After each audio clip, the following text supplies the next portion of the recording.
attack petered out, finally, from lack of ammunition. It was typical of the way this war is fought.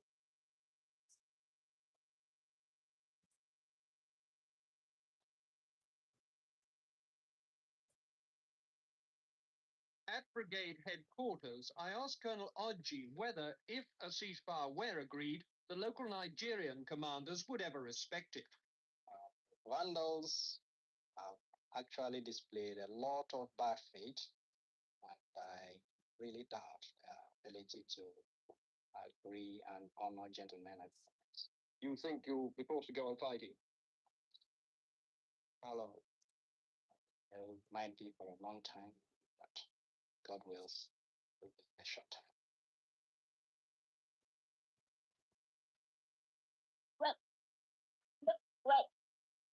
Federal Nigeria as a place of refuge.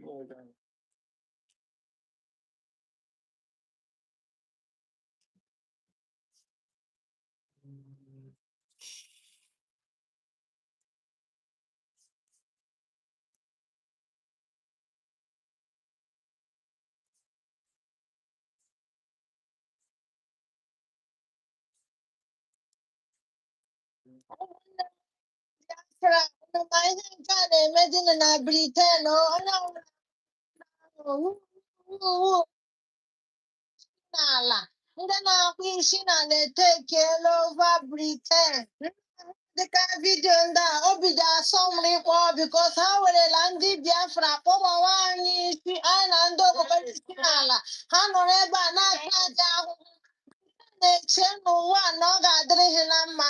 You should celebrating Nnamdi Kanu. He told us that we can't do Britain na mma. And it is happening. Share this video to all Igbo people. I'm a Igbo, Iwere Bekee now. And he went internet, ha block all. But I ga until ha mee ihe kwesịrị ka ha mee free ihe Biafra. Ọnọdụ ọbụla ndị Britain dosere ndị Biafra ọnọdụ ha ga-anọrị. Nwere ka ndị Biafra kpọbawa anyị isi anyị na ndị okpukpere isi n'ala ha echee na ọ ga-edere ha na mma. Nnamdi Kanu kwuru ekwusi anyị raiti ya dam na ọ ga-emerịrị. Today o mewene ha na-ebezi akwa sị ha fụrụ ha their own state. Ndị okpukpere isi n'ala etekere over that place. Ikwu ha na ihe gbasara Jizọs eme ga-arest. Ikwu ha na ihe gbasara onye nwanyị eme ga-arest. Ndị okpukpere isi n'ala etekere over that place. Ha nọzi na-eme protest na-asị ndị okpukperechi n'ala ha araghị ebeke ha. This is what we call hammer. Ụmụ Biafra ụmụ soro m ṅụọ ha yes anyị ga-ịṅụ ha aṅụ nwedị ihe dịka human anyị ga-ịṅụ ha aṅụ achọghị m ịsụ bekee hia because ha forbid ya ikwu ha anaghị gbasara ha ha etinye iche blọkọ gị beti otu ụlọ o si dị anyị ga na-aṅụghị na-aṅụghị until ha eme ihe kwesịrị ka ha mee ebe ha were ụmụ Biafra kpọgbawa anyị isi sa awa ahụhụ putu anyị in bondage mee ntị kedu ka ha nụga ihe megenụ chee na Chukwu okike ọbịa maka ha fụghị ha ga na-awụkwa ndị odibo nye ndị okpuru isi n'ala n'ala kehi ego kehi n'ụlọ ha. Share this information ụmụ Biafra Nnamdi Kanu all help Biafra all must help Biafra. Very soon ndị okpuru isi n'ala ga-ebido gbuwa anyị n'igwe n'igwe ha emewe berial n'igwe ịhụ ọnọdụ a ha dosere ndị Biafra onwe ike si na ke ha fụọ tụrụ ụwa agwụ ise ise ise.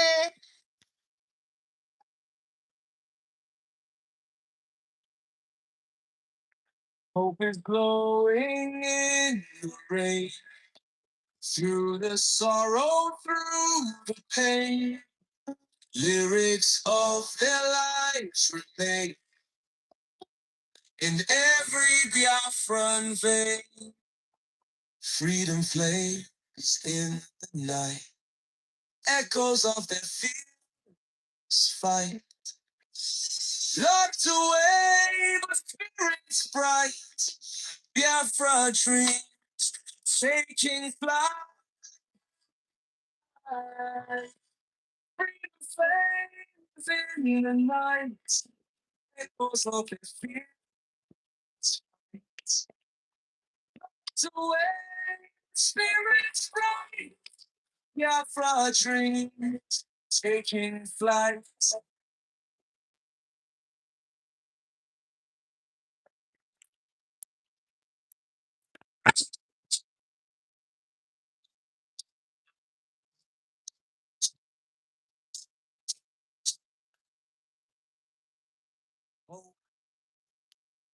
The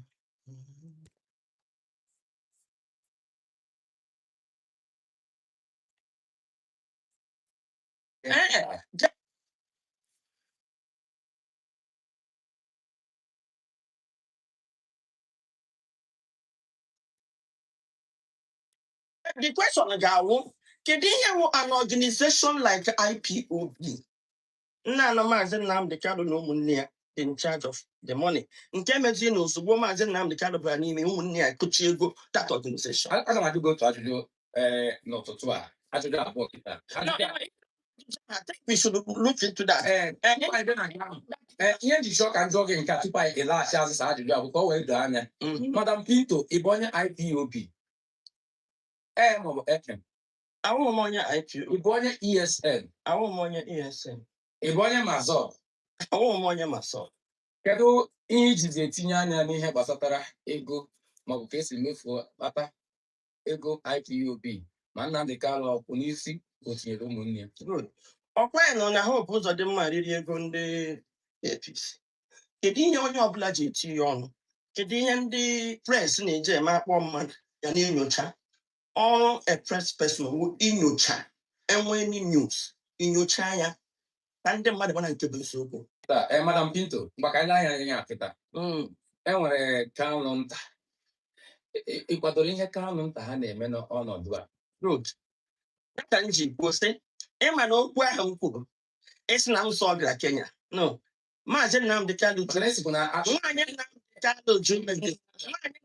Kanu ji ụmụnne ya take bullet ụmụnne ya cannot be doing that without his permission ọ bụrụ na ụmụnne ya na-eme ya ọ gụdọrọ apụta na public domain. In fact it took strength for me to confront that.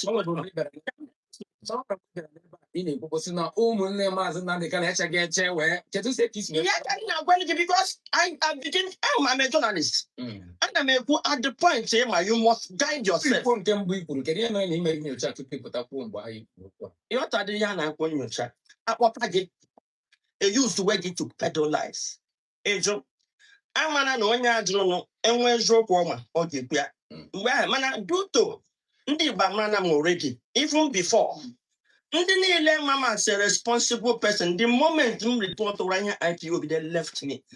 They tried to warn me say madam I am a onye ewo the moment they matter the true color of Maazị Nnamdi Kanu they will destroy. Say nobody will trust, nobody will destroy me because it is a matter of time. It's so quite honey, so people will get to know. So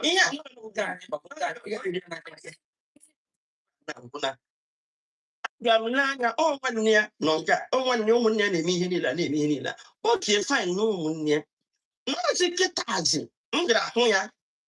Ịma agwa Maazị Nnamdi Kanu, ọ ga-aka mma na m agaghị agbakwa nkịta continue na destroy ndị Igbo. Hazie ihe a. Yes, na mgbe m ga-ahụ ya na prison. In fact, agwa m ya ezigbote okwu maka aghọkwa m ihe ọ na-eme mana achọghị m ịpụta agbawa ya n'anwụ. Okay, I confront me there. I go be your concom. I go Maazị Nnamdi Kanu. I feel we in He got this so. He got the careful measure here. Was it a kakagema? Had a joy? Yes. Cannot expose it. Man, now. The more. I don't mean to talk. Madam Peter says. I don't know why about Patrifa. No matter ihe ji dị mkpa na anyị gọtara ihe abụ maka nghọtahie maka na mgba m ihe ọbụma nkịta YouTube asara n'ọkụ ma ndị na-agọzi agọzi ma ndị na-akwa akpọ mana ihe nchọrọ ka anyị ghọta bụ na o nwere ihe nchọrọ ka ịghọta n'ihe a maka na mgbe ị gachara fụ Maazị Nnamdi Kanu na Sokoto mgbe ị gara ebe a ọtụtụ ihe ndị a jụrụ gị kwuru like what? Nke ahụ Maazị Nnamdi Kanu si na obi siri ike mana tite ịbịara na-ekwụsị na ikwuru ya ịgwara ya sị ma bụrụ na ọ meghị nke a na mgbe ahụ na ị chọghị ikwupụta ya kedu ihe mezi iji chọọ ka ikwupụta ya kịta ka nna good akwanyere mmadụ ugwu a na-akwa ugwu nkwanye let me tell you I talked so many lapses I talked so many lapses in a menu. Njigawa Sokoto, I got Sokoto, iri rights or ime enjoy. Kakam Kora Maazị Nnamdi Kanu. Lekwe nke a na-eme inwere power stop ihe niile na. Okay, fix ya maka o si n'aka na-eme. ịghọtago mini ya akpa ị gaghị emebe expect na m gara ịdụ mmadụ ndụmọdụ docha ya ọdụ gwacha ihe m hụrụ na-eme mpụta ha ya ndụmọdụ enyedị m ya ohere ka ọ prọsesị ya mara ihe ọ ga-eme mpụta gbawa ya n'anwụ no ka m pụtakwara again ozugbo nke m pụtazi n'ọtụ ya kiretizie 100 men again mụnwa bịa complain na ọrịa na ndị otu Metusela na enwezi civil war among our children total Nemiland please na-epushi maka mpụta gị na-epushikwe maka Biafra nwa na-asa anyị na-eme mana ihe ụgbọ na ada ekwuzi okwu dị Biafra ihe a na-adozi iwu leadership echịrịla ọnya achịghị ọnya is becoming too disgraceful and ndị iro ji ya na-abata na-eme anyị ihe let me don't be sentimental but let me finish. Now okay hold on yes gwacha yo kelee ya pụta agala m ga nye ya ndụmọdụ onye ọbụla ị ga na ngwa mmadụ observation ị ga na-eme expect changes ka m jụọ n'ụlọ ọ confusion na-anọ na social media na-asọta nwere onwe ọdụ oke for me ọ dị alright okay now yes the point mgbe m pụtaziri ha sị na m na-etinyere azụ na Sokoto maazị Nnamdi Kanu chichi ya masị the blackmail a na-enye mmadụ n'aka n'isi imeji mmadụ nobody talks about it ndị otu ya na-eme ihe a but the moment ikwuru ihe a ịga na live Metusela Njideka nne ndị niile ahụ n'anya enwere ndị sị na ha wụ ndị Nnamdi Kanu uwe onye isi mana ha ekwenye ha na DOS ndị nke ahụ dị grupu na-eme DOS attack so anytime ị pụtaghala making a suit for peace emebe gị attack so the moment m gara na nke Maazị Nnamdi Kanu pụta alright ndewonu. This is a live program. This is BETV. Good morning, good afternoon, good evening from here. No, because I'm still having a technical issue in my StreamYard.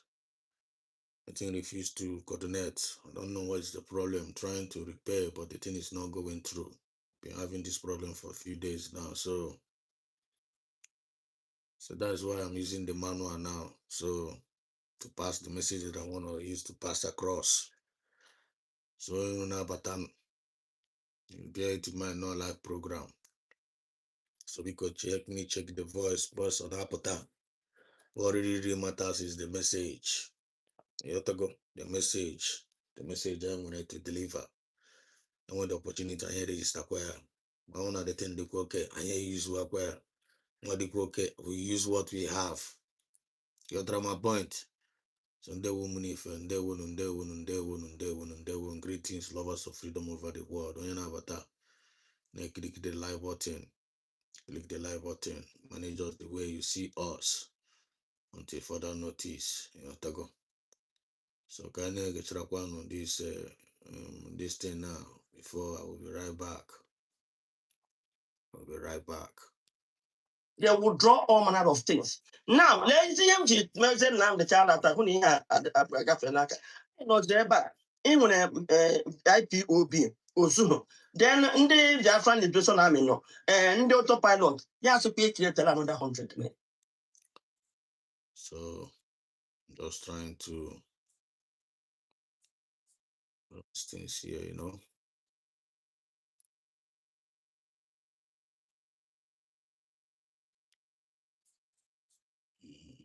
It's coming right back at you. And in that global roundup will be Iran's nuclear deal clock hitting zero and President Trump saying that they have a new proposal on board, along with a lot of different topics that you're going to want to know. But this whole targeting operation is exactly the kind of thing that the corporate media will get completely wrong. So stay with me to see exactly how it went down. Because ISIS basically said that Africa was their safe zone. AFRICOM basically said, hey, hold my hellfire.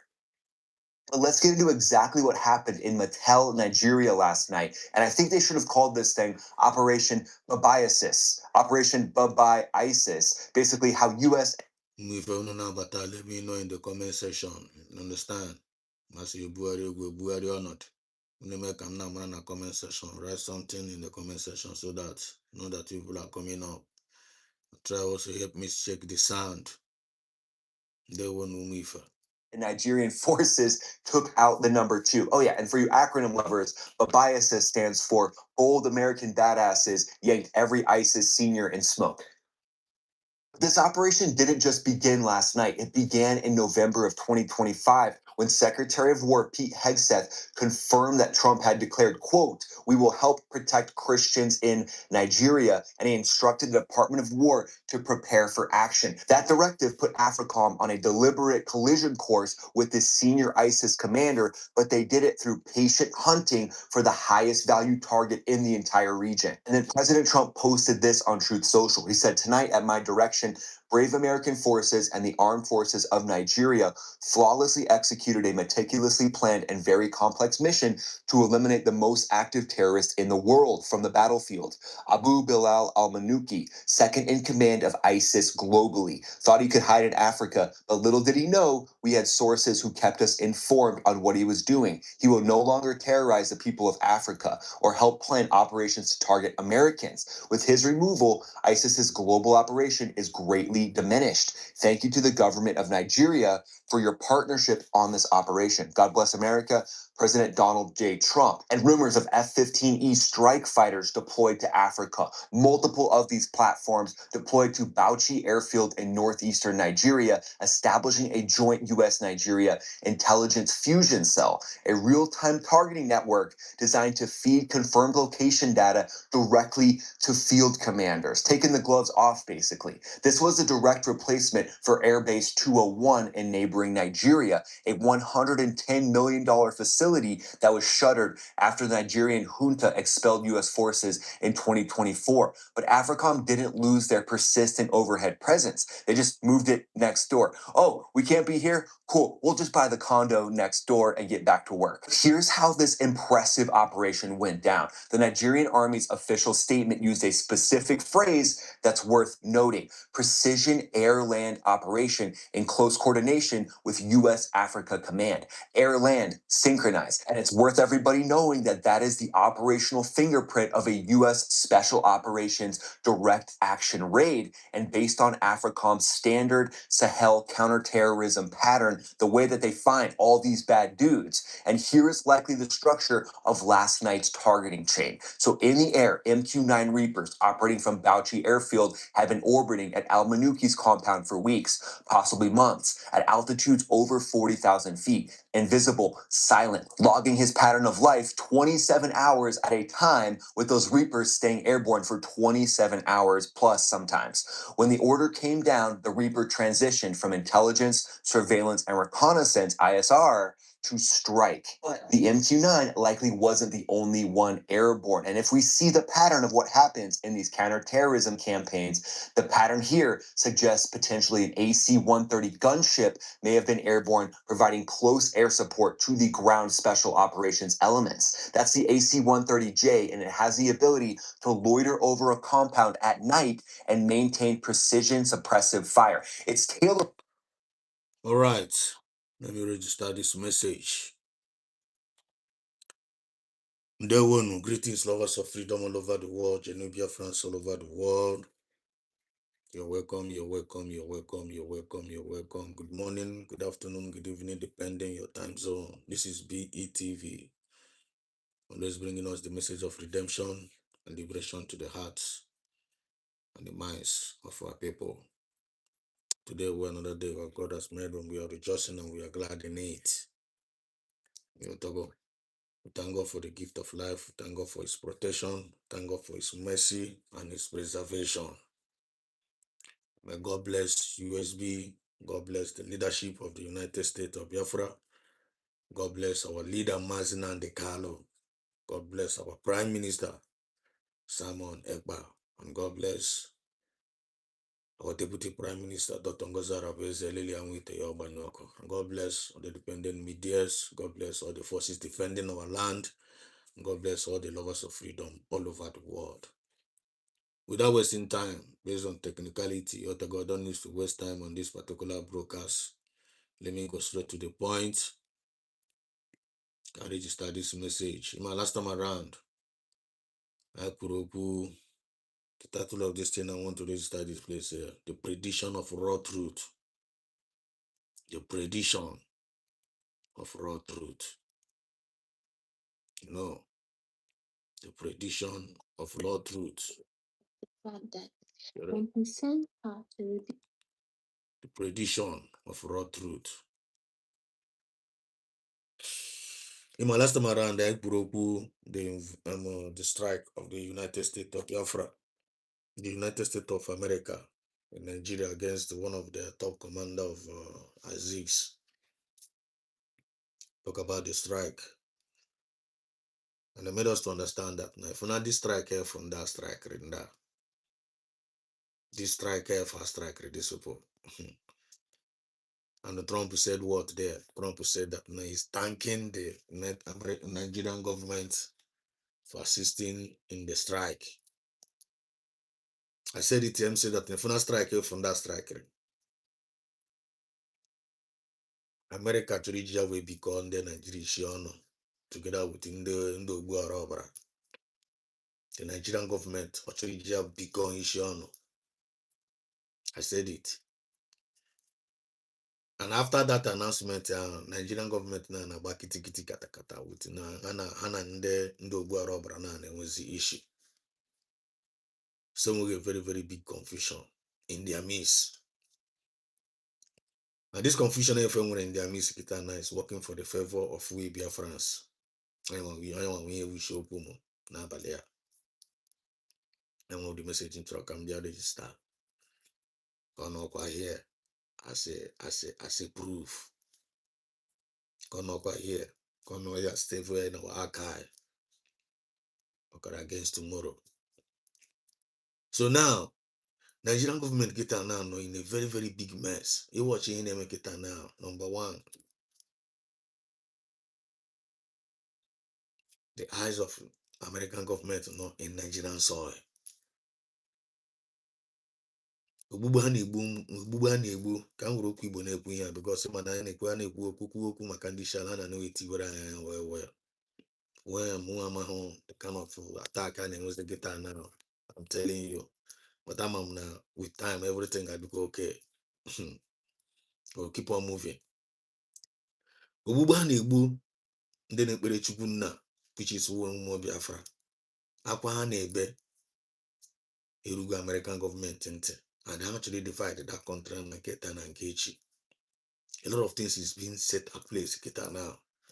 So here if we strike here for Braba strike and then Nigeria Keta now one day they are actually now in a very, very big mess. I Braba be going issue on within the Ndobo Robber.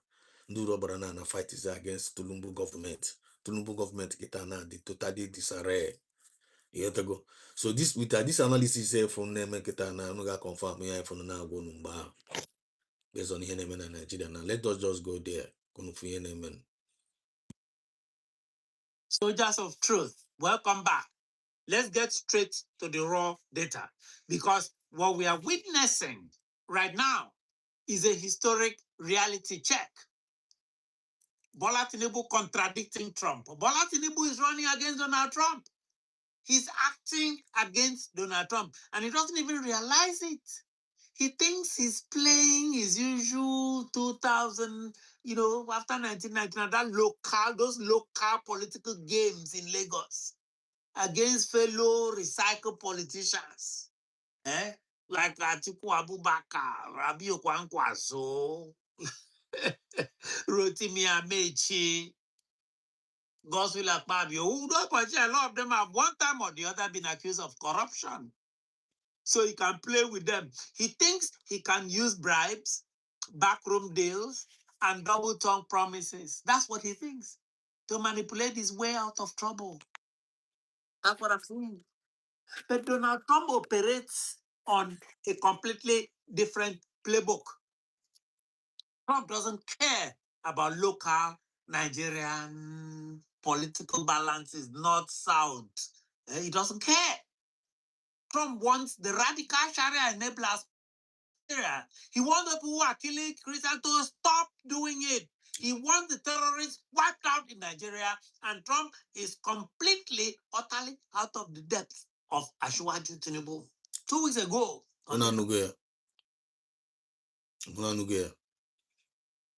Trump is busy. Is busy. Do you really focus? Busy and very, very focused. Targeting the Ugbu no Nigeria. And Ocho Ijia will make politics. You don't want to play about it. You don't want to play about it. But the Tulumbu government, Choriji the thing when they make politics. When the consent, Trump when consent of Nigerian government. We're saying, look at what is going on. Also, look at what is going on. Look at what is going on in that country, Nigeria.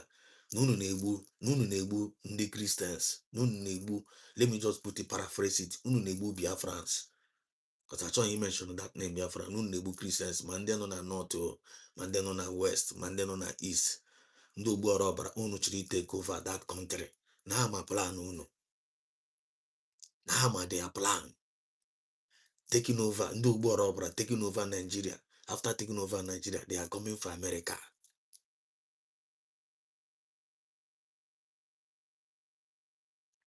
Hama. Ndewo said, Ndewo Selozoka. Now when no manual can use Suga now. Manual can use Suga. You have to go. I'm having a very, very serious technical issue in my stream yard. I don't know what is going on. I say can you do the payment? I see get error. I'm trying. So for the past 2 days now, I don't know what is going on. So, but I still have to register me. Probably from what I will still register it manually. Gone on there as an evidence. So you're not for Batakurani here. You be a witness. So thanks for joining in, Stella Ozok. I really appreciate. Thanks for joining in. You are a witness. You are highly welcome. So Trump nowhere. How gonna go the agenda of Ndu Robra? Ndị Ugborobra n'oluba anyị ndị Ugborobra chọrọ iwere Nigeria and ha conquer Nigeria. Their next target ga-awụ gịnị? America. And in the UK they are aware of this deadly plan. In the UK sorokwa na sponsor ha because in the UK chọkwara ka ọrụkwa na America go ye down ka ọrụkwa na ha nọ on top of America. Chetakwanụ that na Trump nwetere America nwetere independent from aka ndị UK very long time long years ago. 1776 obi adịbekwa UK mma n'ebe America nọ because America sef na karịziri UK. So na ndị Ugborobra na kịta na abịa were Nigeria mere their self heaven. Ha werego Nigeria mere their self heaven and the self heaven ha ji ya were ha ji the resources of ndị Nigeria mostly part of the eastern part. The resources of the eastern part when they mean power the ndị Ugborobra. A lot of souls that lose go their soul. They want to conquer the indigenes of that Nigeria. And the Democrat know with their aka so when sponsor. So when the Trump regime batara, that is their duty na Trump regime with get Israel one pushing the Ugborobra because how would the enemy of the Ugborobra and the Ugborobra actually Tipia and America Tipia woman Israel. The agenda is very, very clear. So get on how with the power, how with the ike, and how when they win the ability to in the Ugborobra. So can Trump woman. Trump be consult on Nigerian government. Say na no go ye name na bunu, ya no go ye name no ogbe. No go ye name no ogbe. And ihe ifu name no ogbe na. Ihe ifu name no ogbe kita na. Ihe ifu name no ogbe na. No kwụsị ya. Onye nwe were aka ya kwụsị ya. No kwụsị ya. Thank you, Stella Zoka. Please like the program and share. You to go. Like the program or share. What really matters is the message. You to go. What really matters is the message. So like the program and share it. You to go. In short, when you about tribal, just be a witness. Just be a witness. Let your comment keep coming. But you know, but I like the program. Can doesn't know find it because in here, this message, I'm passing this message in regards to our people. Message man, I got our people. And then the man joke we but we pass a message maka the reporter. So my Trump we say no choro. Unwa the Nigerian government. unu were na aka unu chụọ ndị ugbu ọra ọbara nọ n'ogbe na unu na-ajụ ha aka unu wee chụọ ndị ugbu ọbara nọ na ha ma ga-ejikwa aka ha wee chụọ ya. Ma ihe ndị Nigerian gọọmenti gwara Amerịka sị ya no problem na ha ga-achụ ya na ha ma ga-achụ ya. Trump wee nye ha the opportunity to the thing ha chụọ ya kama ịma ihe ha mere ha masị Trump na ha chọrọ ka e nyere ha aka na ha need foreign aid ka e wee chụọ ndị a. Ka a na-akpọ ya gịnị Tinubu ga communicate ya with the Trump gọọmenti si ya nwanne na otu ya nọ na ya onwe ihe ọma ya nwa ga-emeni maka ndị a because ndị dị in charge of this na-akarịrị ya na onye nwa nwunye nwere the right ịrụ ọnụ ya but ya nwa ga-enyekwara ya aka wee rụọ ọnụ ya. Trump wee sị nke nsogbu with that permission ahụ ịma Tinubu gaga gwa ndị Amerịka nọ na another different thing ya gawara another different thing gwa ndị ogbu ọrụ ọbara ya na-abụ nọkwa na Nigeria ọkụfọ politics ọ na-eplay. anyị nwa ihe this man chọrọ ịkọwata here and achọrọ m kunu pay ya attention because ama m na that time anyị fụ ndị atụrụ n'ụka taa wee gbepụ ndị onye isi ndị azịzi ya ama m na ọ na Amerịka wee sị na ha nụkọrọ with ndị Nigerian gọọmenti. That statement ahụ ewutego a very very big controversy n'ogbe Nigeria. Ha niile na-agbazi kitikiti katakata and that thing is working for our good ebe aka si wee na-abịa. So Nigerian gọọmenti kwetere na ha ga-arụkọ with Amerịka wee wepụ ndị ugbu ọrụ ọbara but ha bịa ha si n'azụ ha ga-agwa ndị otu gumi ha na onwe ihe gbasara ha na ndị Nigerian gọọmenti ha chọrọ ịrụkọ with ndị Turkey. If na the complication nọ there, if the complication nọ there and America sef na-eyuzuzi bread ha wee because ihe isi ọnụ. So after ha dọrọpụchara that statement na ha na ndị Nigerian gọọmenti nkọrọ eji wee wepụ ndị ekwe wepụrụ nwanne ya setie na Nigeria ya setie kịtazi na aghara agba gumi wee kọpụ completely and gumi kọpụrụ kịta na gumi bidozie drop wazie some statement dịgasị anya na drọpụzi statement dịgasị anya na ka ihe mere Tinubu ji wee mee ala ahụ ndị Amerịka ji wee tụọ down na-abịa egbusisi ndị ogbu ọrụ ọbara na ihe awa awụrụ agreement ha nwere with Tinubu na Tinubu erego the struggle, Tinubu erego the nation sovereignty sikwa sovereignty asịrọ kịtazi na nwanne ime ife na-eme ezigbote obi agbawa na ndị Sokoto Caliphate kịta na Tinubu ebitere ego ha and by doing so ha na-shift zi ọ dị arsenal ha niilezi ndị ugbu ọrụ ọbara ha na-ebubazi ya na Yoruba land nwanne. That is fire on the mountain. This is a prediction of a bitter truth. The prediction of a bitter truth ka na-ewepụtara n'abalị a. Ha niile kịta na-enweghị a very very big complication among themselves seriously now as we speak. Then get into this analysis. This very podcast, I gave you the precise intelligence. When I came back from Washington, D.C., I told you, and I quote, the MQ-9 Reaper drones are reportedly in Bauchi. You see? As Mike Arnold said, these are hunter-killer platforms. My sources in Washington, I told you, confirmed that two... Nwanne, ọkpụnụ na ihe ọ na-ekwu, please onye ya nyere m Stella Ozoka biko agwa my colleague n'abalị a. Voice ihe nwenku ụmụ a na-ekwu ọ na-apụta ọfụma unu na anyị na-anụ ihe ọ na-ekwu. Voice ọ na-apụta ọfụma ọ na voice ha pụtaga ọfụma ya ọ na onye na-anụ ihe ọ na-ekwu ọfụma let me know. Ọ na the network agaghị ọfụma na buga egbuara nwa ọrụ in time I can as well shut down the program but message achọ m just ka m nwere opportunity a pass a message onwe ihe ọrụ m chọrọ igbuwa here na this person ka onye ọbụla jide ya n'aka onye na-afụ ya taga afụ ya echi unu na-anụ ihe ọ na-ekwu because the analysis of this man are very very important.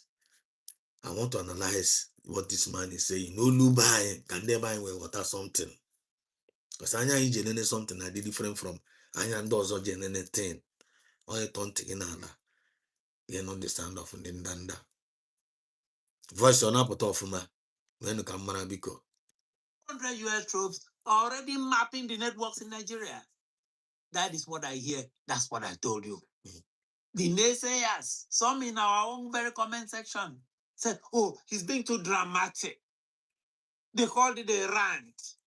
They said Trump has already forgotten Nigeria and moved on, so we should go back and wallow in the criminality. Well, last Friday, those exact MQ-9 Reaper drones, allegedly we hear, struck the evil Abu Bilal. Thank you, Stella. Thank you so much. Thank you. I really appreciate it. Thank you so much. Okay. Good. We are good to go. Of ISIS. He was instantly neutralized on Nigerian soil by Trump. Boom, boom, boom. That's it, my brothers. This is the Ofiopwa show. Again, just before Christmas last year, I openly condemned the Sharia-loving Sultan of Sokoto and predicted an impending U.S. kinetic response against people like him. Hours later, the Trump Christmas present dropped. See? It hit Sokoto's missiles via a missile strike. On this channel, ladies and gentlemen, the data confirms, the universe listens. Charlie. And then the drones deploy after that. Now deal with the lies of the DHQ, of Tinubu's DHQ. Look at the absolute circus happening, my brothers. The lies. At the defense headquarters in Abuja right now. Trump says one thing, Tinubu contract. Okay, for you. Eba Trump couldn't pay any attention ever. Trump will do something. Tinubu ha contradict here. The always Nigerian government now like in a play politics with everything. We don't do mad. We don't do their citizens. They play politics. Mbagi as we speak in Nigeria in Elanya now. Always be the safe in Nigeria in Elanya. The finance in Nigeria as a whole. The level of insecurity not there now. All the 1000% alarming. All the 1000% alarming. As a matter of fact now, the Nigerian government, Nigerians are supposed to go to election 2027.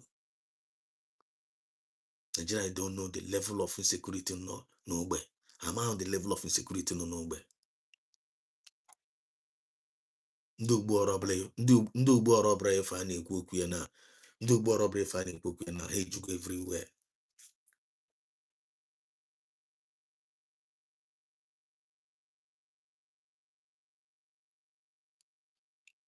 Should I come with this my speak? Who is this man? The man who onye Calabar. The man who onye Calabar. This man is a Calabar man. And then I like analysis here. This man who onye eziokwu. The man who onye eziokwu meanwhile. Onye ezigbote raw onye eziokwu. I can see the writings well now. Yeah. The man is a Calabar man. And all were Nigerian. A Calabar, a BIAFRA no. Calabar will not BIAFRA. When you have one nephew there, one nephew, the man who is Yoku. Just watch analysis here. Tulumbu, as we speak now. Yeah. Oh my God. As we speak now. The level of insecurity none are buying. None are that Nigeria now. More than 1000%. We be the safe in Nigeria now. No more robbery jug everywhere. Hack of every territory. They have covered every territory. That is Nigeria no like kind of the Nigeria is sitting on all the Ebe Nigeria not just practical example of what is going on in Nigeria now. Nigeria no like kind of Ebe butcher is but big Olulu were carpet. Toya. Egamono Lulu no there. No another bugasi there one by one. Morutere onye ata yorutere onye wechi. Onye ọbụla na-aga ime escape with the presence of ndị ogbu arọbara nọ there, with the level of insecurity n'ebe ahụ. But the people are not paying attention. As onye ụlọ ya na-agba ọkụ a na-achụ oke. As a matter of fact, Nigeria didn't suppose in a election by now. I didn't suppose in a election, like kind of get election. They're supposed to fix the country first. They're supposed to fix insecurity first. We go then equal election to the level of insecurity. Election. And election and equal election now. No election acquisition insecurity. And then equal election now for their pocket. That is the high level of insecurity neighbor of which BIAFRA they suppose this one election. Achọmkwunu na-ewere onye ọbụla na-eme strat ebe gbasara anyị because mgbe ha na-ekwu ọnwa ka a na-ekwu ọnwa.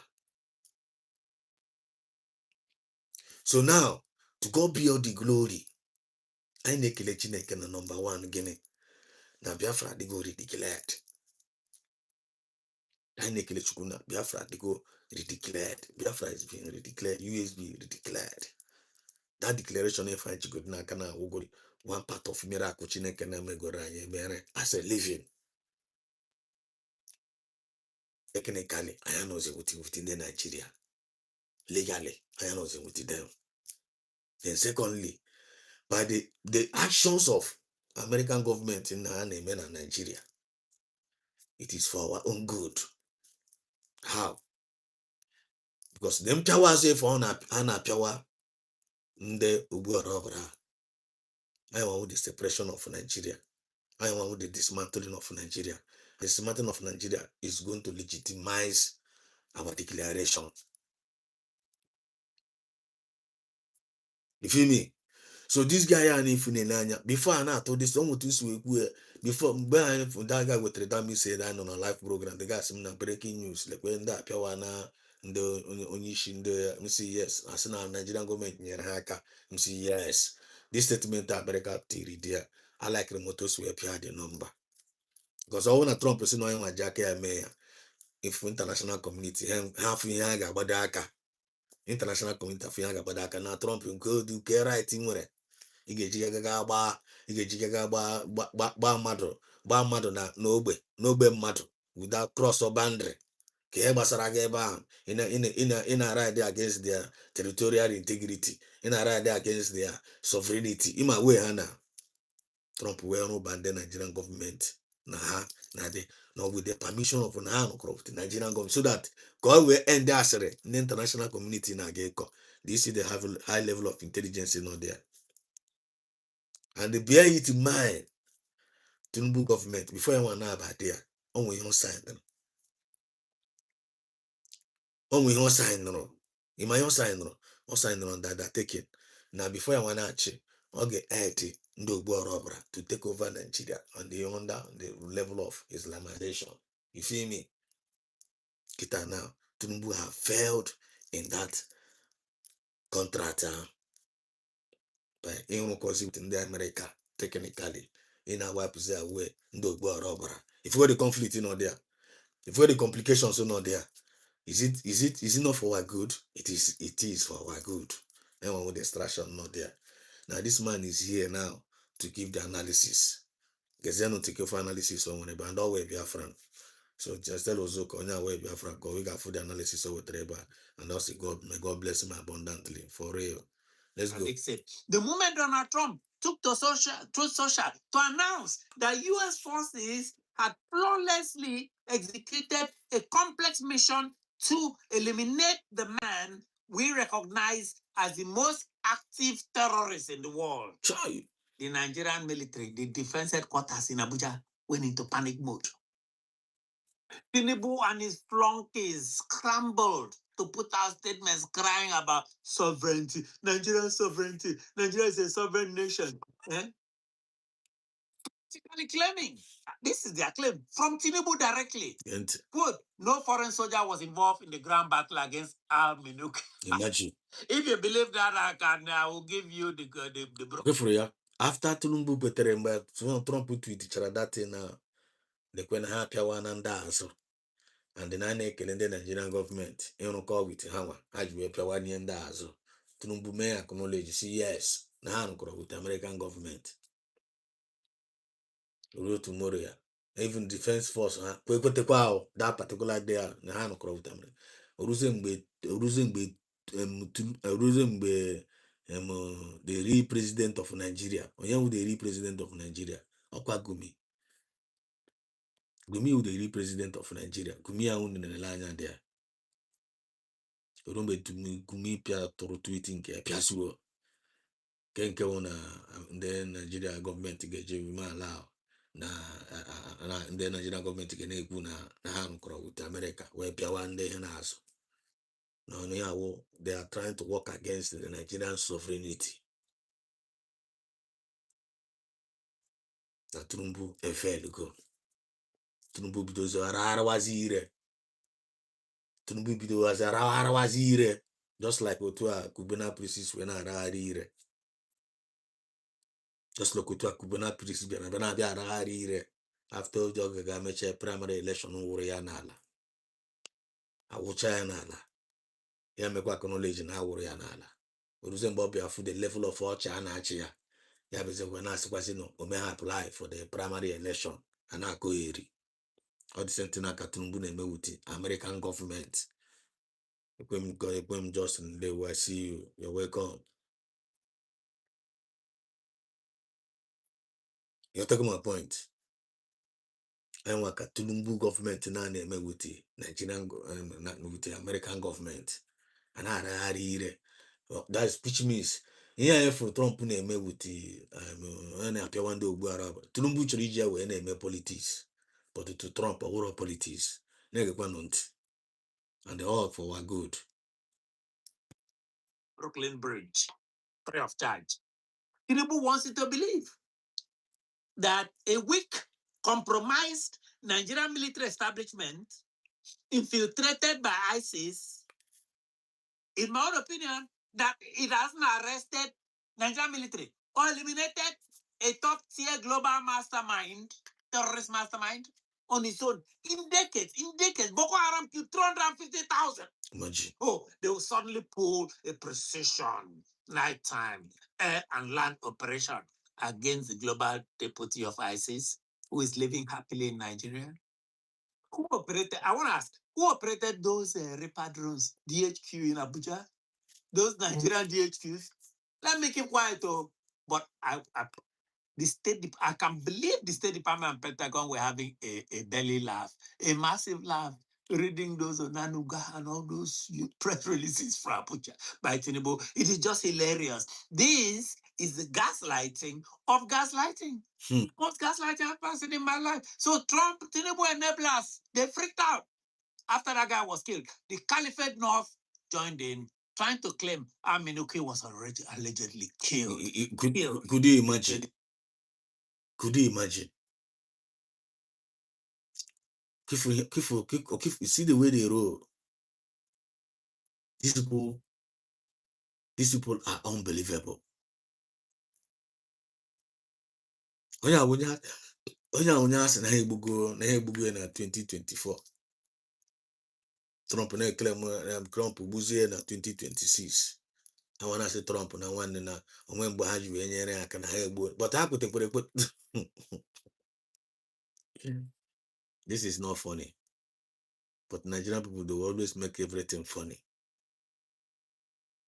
And can you hear with the meaning? Can you hear with the implication? Ima, this kind of information in funny what they hear now. Most of our people know they pay attention to this kind of information now. Well, because the reason why I need pay attention because Orutebe na their doorstep. This is security funny Orutebe na doorstep onye ahụ. Because I need buru ozu onye ọzọ ọ dịka sif ka ozu ewu ka ibu. Otu ife ị na-afụ n'ịntanetị ị na-afụ ebe ndị mmadụ na-apịa ndị mmadụ n'osisi n'ọhịa na-afụ ebe na-agbagbusi ndị mmadụ ife ebe na-egbuwe ndị mmadụ isi ife ebe na-egbuwe ụmụazị isi ife ebe na some people some ndị na-eme ha na-enene ya ọ dịka sif ka gụnwa na-enene ọ dịka sif ka dị save na nwanne ọ ga-erute na tere nwanne ndị efe egburu today ha nwa dị free yesterday ndị efe egburu today How an and they would yesterday, or the Cassivo call Wako Kifo. As a matter of fact, everybody is supposed to pay attention to this security alert. This is a prediction of a raw truth. I want the topic up. The prediction of a raw truth. Because if you are not paying attention to this prediction of this raw truth, how they do take at doorstep of everybody.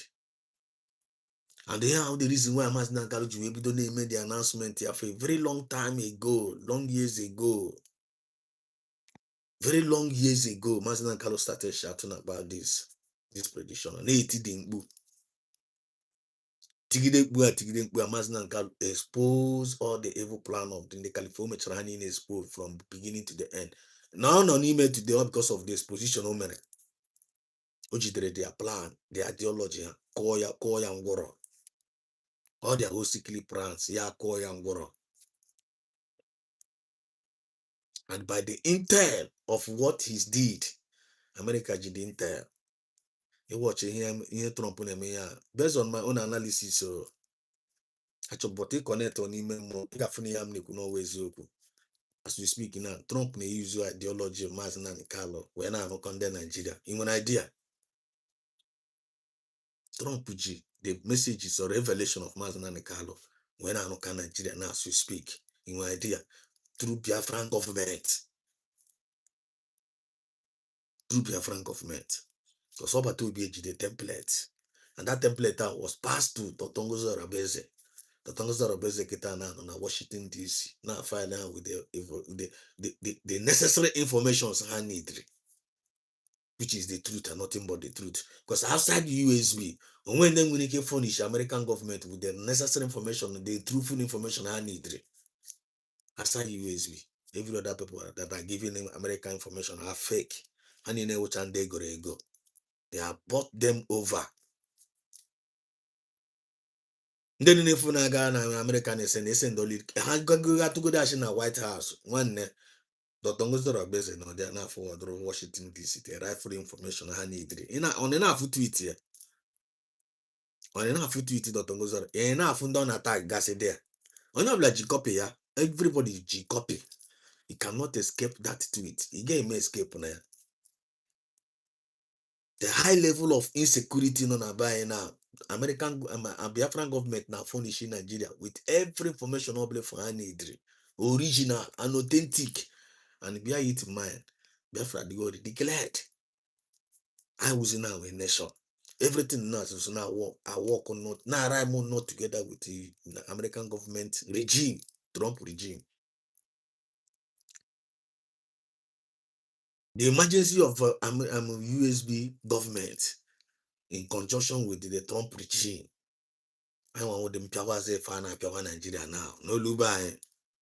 If you know, you know. But all the man, Yama. Now I put now be a think that our people should wake up.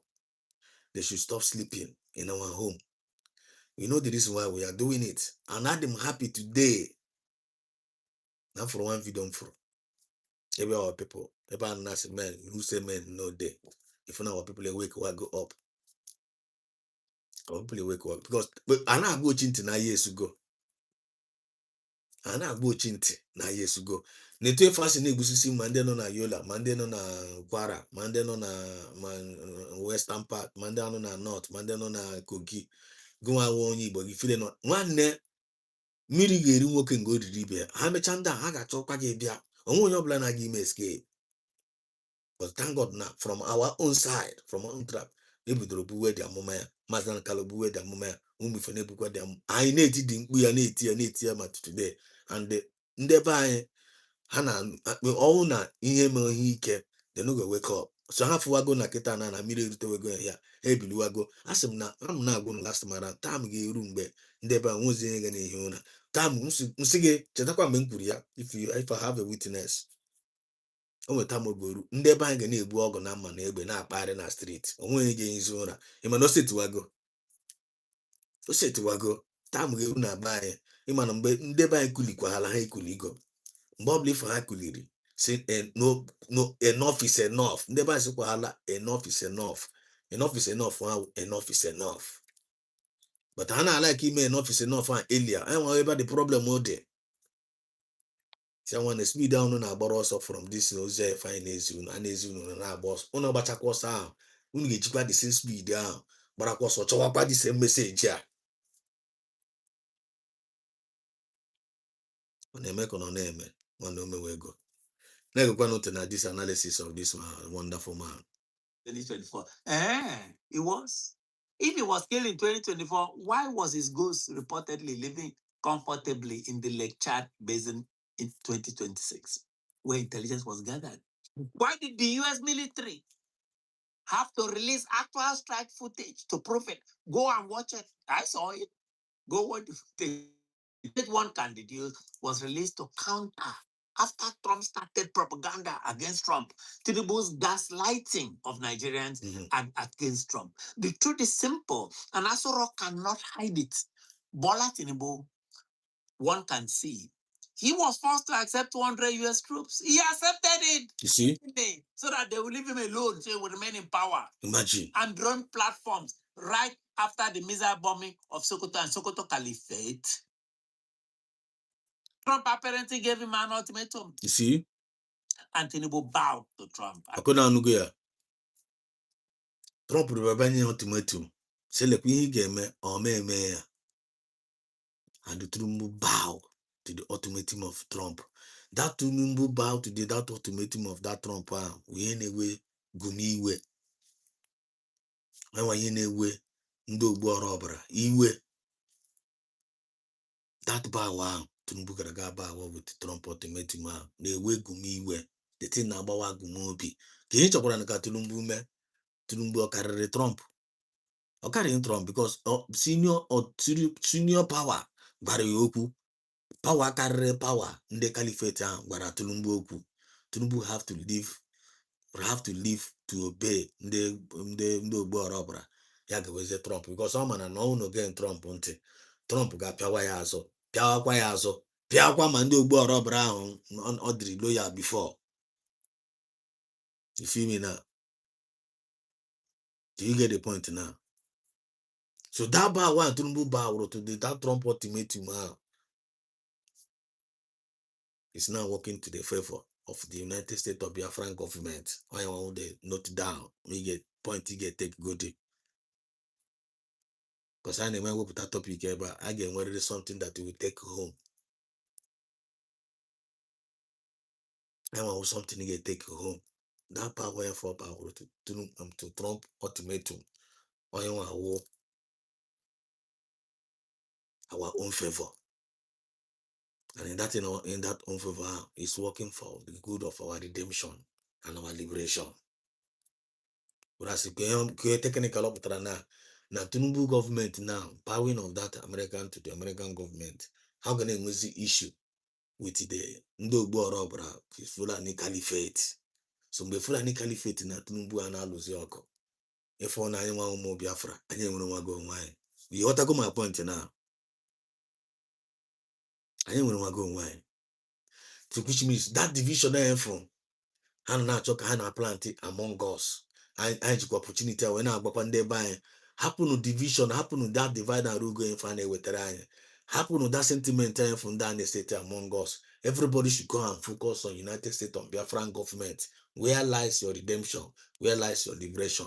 Forget about sentiment, forget about confusion, forget about all this distraction on there with among. And our people are getting their point. The negative for the point.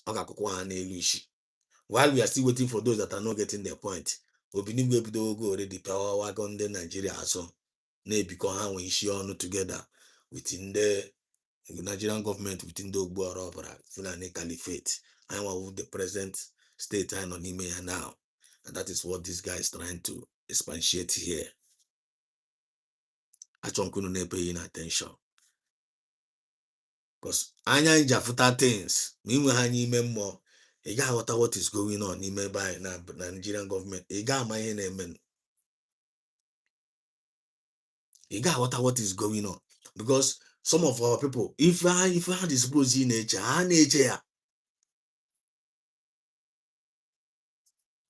ga-ahapụ ala, ha ga na-aga azụ ute. Some of ndị be anyị, ha ga-ahapụ ụlọ ha na-agba ọkụ, ha ga na-aga achụ oke.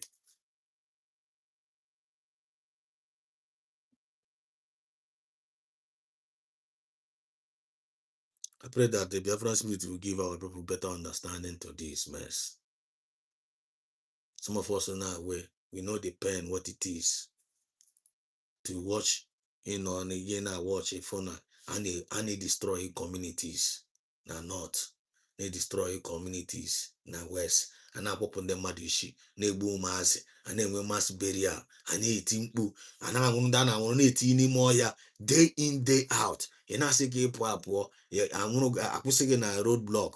I wanna go, and I say, I go empty again, in now. And they have a government, government. The government and government, they are not doing anything to save the situation. After another election.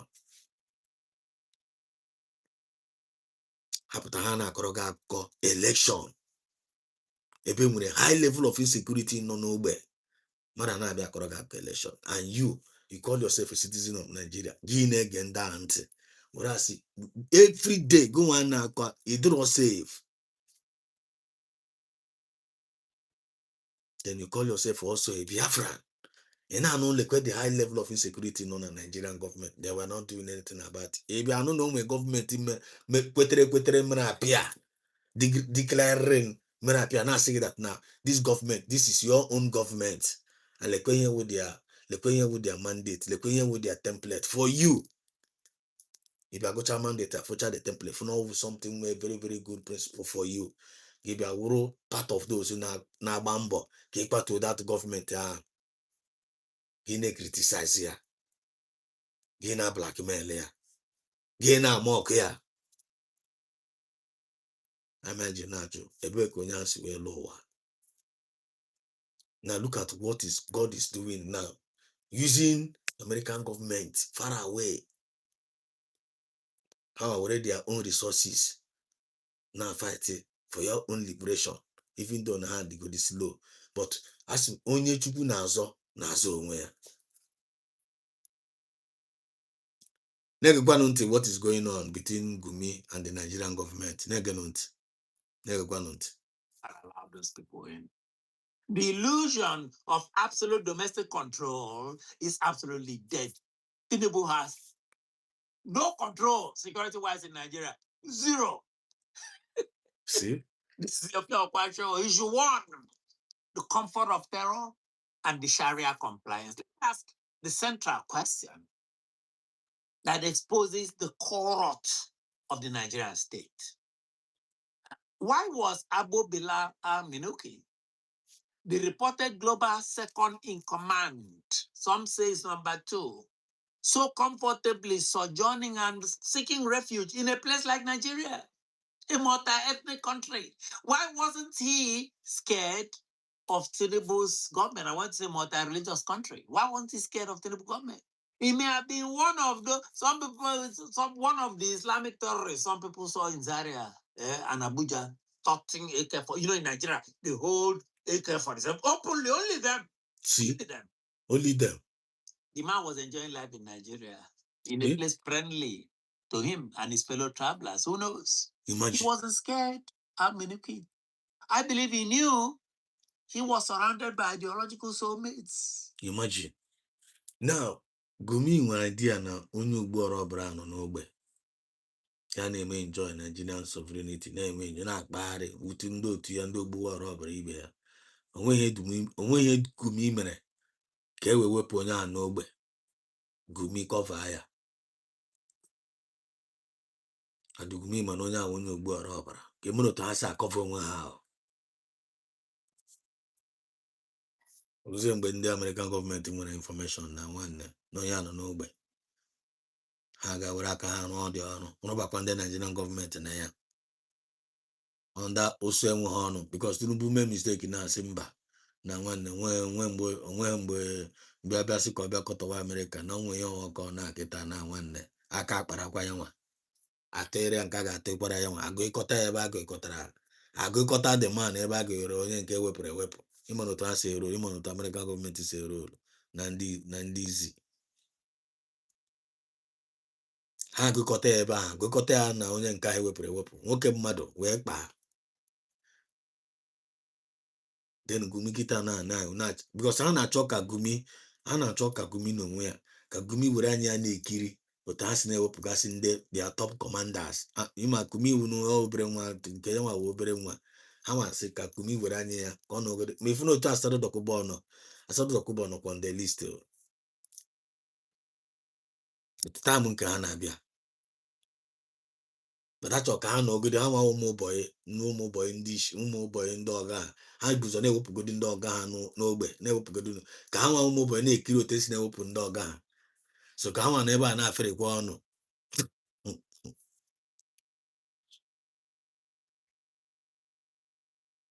some ndị be anyị n'olube anyị n'olube anyị ha ndị na-aghọta ihe ndị Biafran gọọmenti na-eme I mean United States of Biafran gọọmenti ọ bụrụkwa ihe oge nkiri na-ezuzu na teritori ya na-amagharị chọrọ chọrọ na-ekogharị akpa without no portfolio, without no cabinet member, without no vision, without no dream.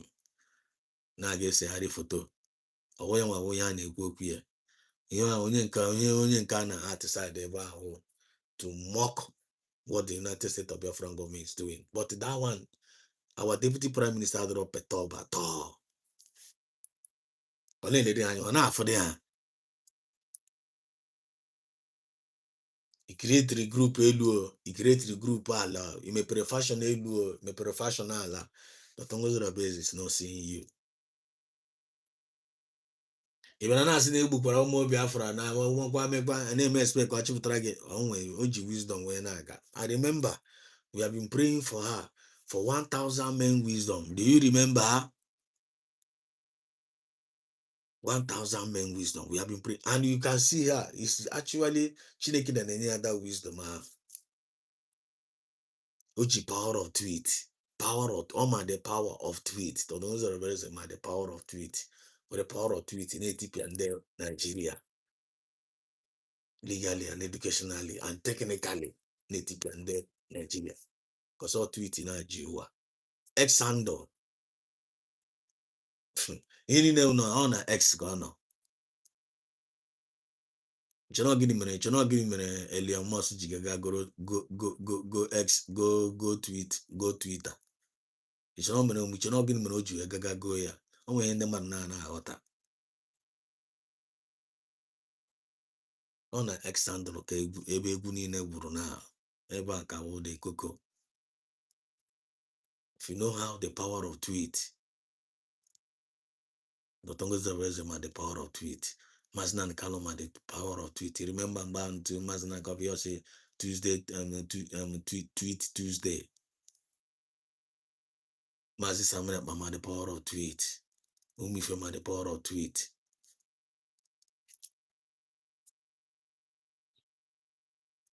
Nda na afiri onu this video kasa na afiri ari on the internet. Dr. Ngozora will tweet. Only information only from your tweet here. Tag the whole world. Photo is a tag here. Gonna photo is a tag here. I gotta check your no tweet again. When I'm on an attack there. Every day you're buying camera. You're put na kohiri. Getting gonna kohiri. Just trying to deceive the gullible. Just trying to deceive ndo jikwa ego ya wee goro. Ndo na akọrọ aka ahụ ndo jikwa ego ya nwa ji ego nkere jikwa ego ụmụ Biafra wee go pie. Si biko na aha nke na-ara anụ mmụọ na aha nke kwadịkwa ka civic ka na-eme. Nkuchi ya bụ ifu m na-ekwu ga tweet na-eme bụ ga share ya na ya kwadịkwa ka civic ka na-eme. Now we are having a hope na Nigerian government ga-wetekwuru anyị ego. Man, this is not about politics. They need to play. They don't play politics with Biafran thing. And the aim of America now with the Trump regime. Trump are not there for politics. One not there to do the job. And one of the mandate to eradicate Ndo Buarabara. Egbu Kariana. Ndo Buarabara Egbu Kariana. Egbu na too much. Egbu Fena. season to end them now and onye maka ha na-eme so onye ọbụla weriri aka ya elu as a part of ise na ihe n'aka ndị ugbu a nwanne a ga-agụnye gị de enwe ihe nọ n'ime ya na and in this process if a na-agụnye ndị that is the main reason why ụmụ ife Biafra si niile all over the world is supposed ịchịkọ aka ha ọnụ ka support the United States of Biafra government bụ onwe gị dị ya full time wepụ sentiment dose aside now fight to the release of Masina and the Kano, now fighting for the release of PM Samenepa in one mind, in one heart, under United States of Biafran government. That is the truth and nothing but the truth. But when you know what the intention of what we're doing, you will be getting us twisted. Gumi and all the rest of them. We felt insulated, protected, and coddled by the deeply entrenched levels of Islamic terror extremism in the Nigerian border. In Ania, as one as Chereno, actually, this one, God bless the Tongo Zoro, is a big time. Negenunti now, just let gain until a little bit. You got here, pay attention to the words. The deeply entrenched levels of Islamic terror extremism in the Nigerian border. As one astute citizen correctly noted in Nigerian social media, there were some of the comments very similar to this on my podcast. Quote, for the second in command of ISIS globally to decide to seek refuge and sojourn in Nigeria says a lot about this Nigerian state, an entrenched level of Islamic terrorism in Nigeria. The import couldn't be more clear. Yeah. We are in serious trouble. Unquote. Unquote. In serious trouble. Unquote. And look, the enablers reacted in Nigeria. You see? When their monster, Aminuki, was struck. Okay, for team enablers has where react here. If okay, onye ọbụla confirm to enable us where react here. Mgbe ewepụrụ onye ahụ. Otu anyị makwana mụ na gị nọ ya anyị makwana n'ụdị onye a nọ na Naịjirịa anyị amarọ. Anyị ma n'ụdị onye a nọ na Naịjirịa anyị amarọ. But ndị enablers ha macha ha akpa. Every day ha pụta ha na-aga edere America akwụkwọ. America give us ammunition. The same ndị ogbu arabara akwa. They will still ha na-aga na America na-aga eme apply for ngwa agha. America na-eresi under the regime of Democrat. The Democrats na-eresi ha ngwa agha eji na-egbu ụmụnne ha na-ekpekwara Chineke nna. You take the game now. Na-eresi ha ngwa agha. Ha bidogokwa ngwa agha ha bịa tụọrọ American government asị na ngwa agha ha chịrị ha na-abịa ego ha chịrị jide ngwa agha ha wee memina ndị ogbu ara ọbara mana America na-eji ntị anụ ndị ogbu ara ọbara esi ala na ịchọrọ inye aka wepụ ndị America sọpọtụ ọgụ because ọrụ ma the money ha ji the money ọrụ ma ego ha jiri ego America na sponsor ma UN ma European Union ma name them ma health organization ha na-ama nkụ ha ji the money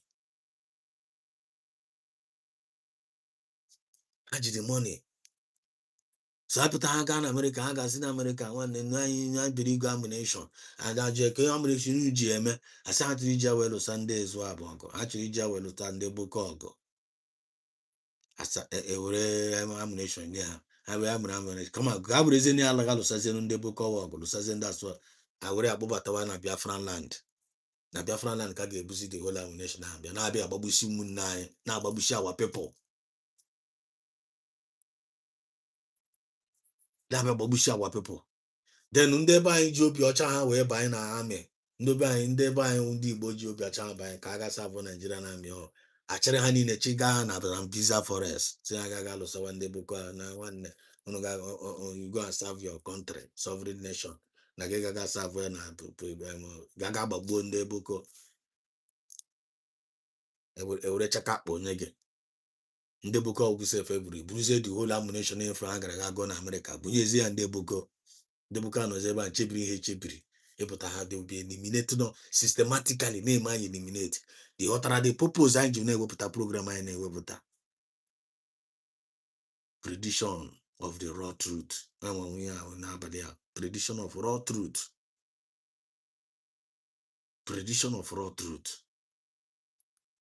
some of us are not pay attention at this angle it doesn't make sense to them. Doesn't make sense to them. Onwe ha kpọrọ anya ha na-eru side a onye ọbụla eziokwu na onye ọbụla na-achọ afọ ya pụtasị ndụ ka mma karịa efe eji azụ ya. Onye dị ndụ na-eri nri, onye dị ndụ na-arụ ụlọ, onye dị ndụ na-agba ala zụọ moto, bute mgbe ha bịa ha hapụ ndụ chọwa akụ. Ị gaga arụcha filling station ahụ, gaga agbacha ala niile ahụ, gaga arụcha esteti niile ahụ, ị nwere sekuriti ka ezishi tinkle of an eye. Onye dịka mgbere nnọọ esi nnọọ from n'ime ọya pụta si inveda na awụrụ onye bịaba nara gị ogbe gị o, bịa nara gị ogbe gị n'anya na korokoro eye, nara gị ogbe na kpọrọ nwunye gị, kpọrọ ụmụazị gị. You watch it, testimonies, if you some videos, you can put yourself in their shoe. If you make one, if you know na you never name her, mana not to manapara, or get me one. That young guy put us no putra, even apotra, that surrender their community. And our roga castle, and is apota, I see about an apota, now even if I also me a neighbor. Me and never say, Daddy, what are we going to do? Umas, why men are sleeping? Men, the enemy came and so ties. And that's actually but you could come before I'm an old moon and I say, Kabapu camera bag is saber. Also, before one apota, now Ebugo Munia, Ebu no mea, Ebu no Ninka. Now, you mention all of them one by one. Even you yourself, you manage the escape, Ebu Manazo, Bakwe Mebe no. As we speak, that person na akọwa na nwezi nwunye, nwezi ụmụ, nwezi na otu aka si gbuo ha niile korokoro.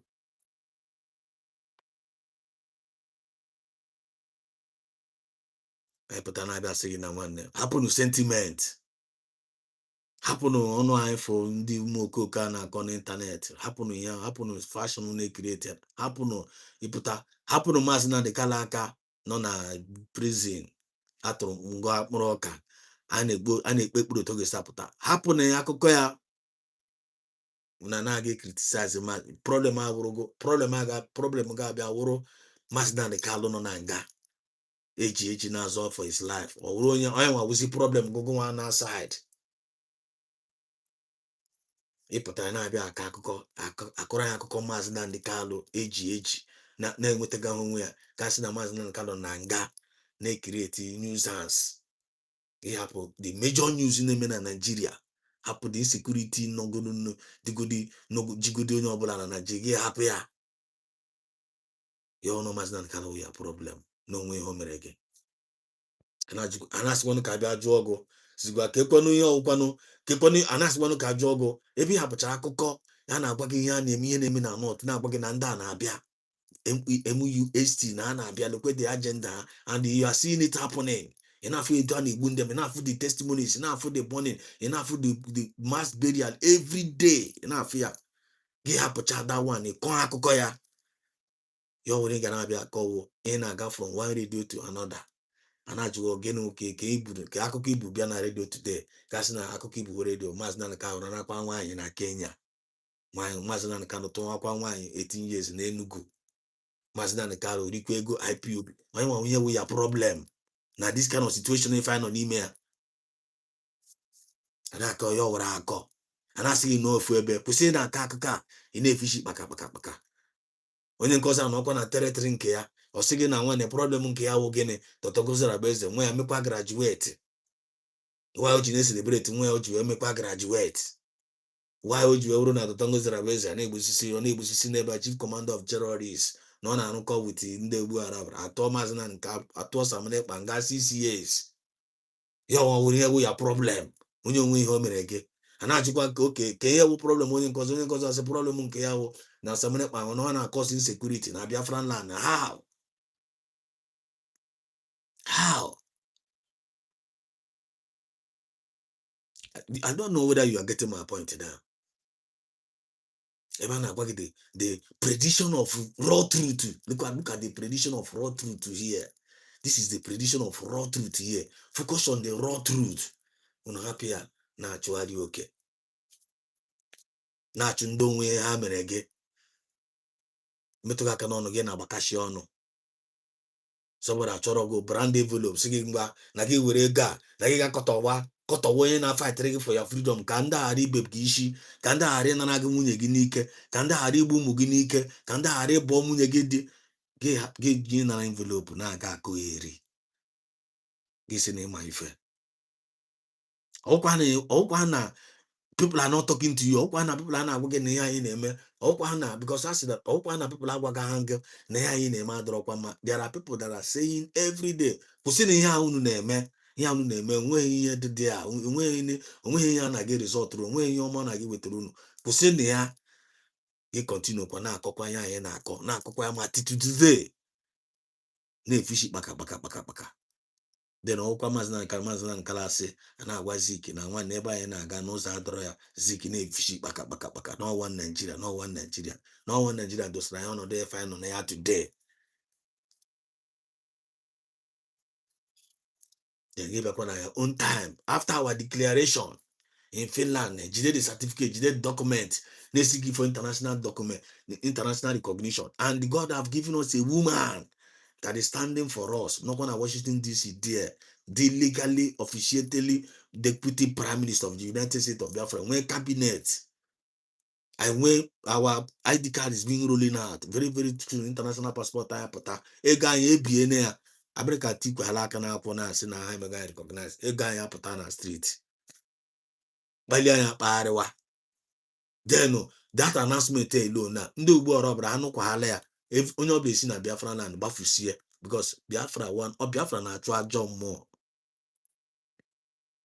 just ka onye ọbụla kpuo ekpere ka anyị anyị recognize anyị ka anyị gaa lekwa awa anyị na our resources ka ndị akwụsị na-use our resources against us because a na-use our resources anyị wee na-ego ngwa agha wee na-egbu anyị gụwa n'okwu ebe a na-aka akụkọ wa Nigeria under anyị na-aga ime election.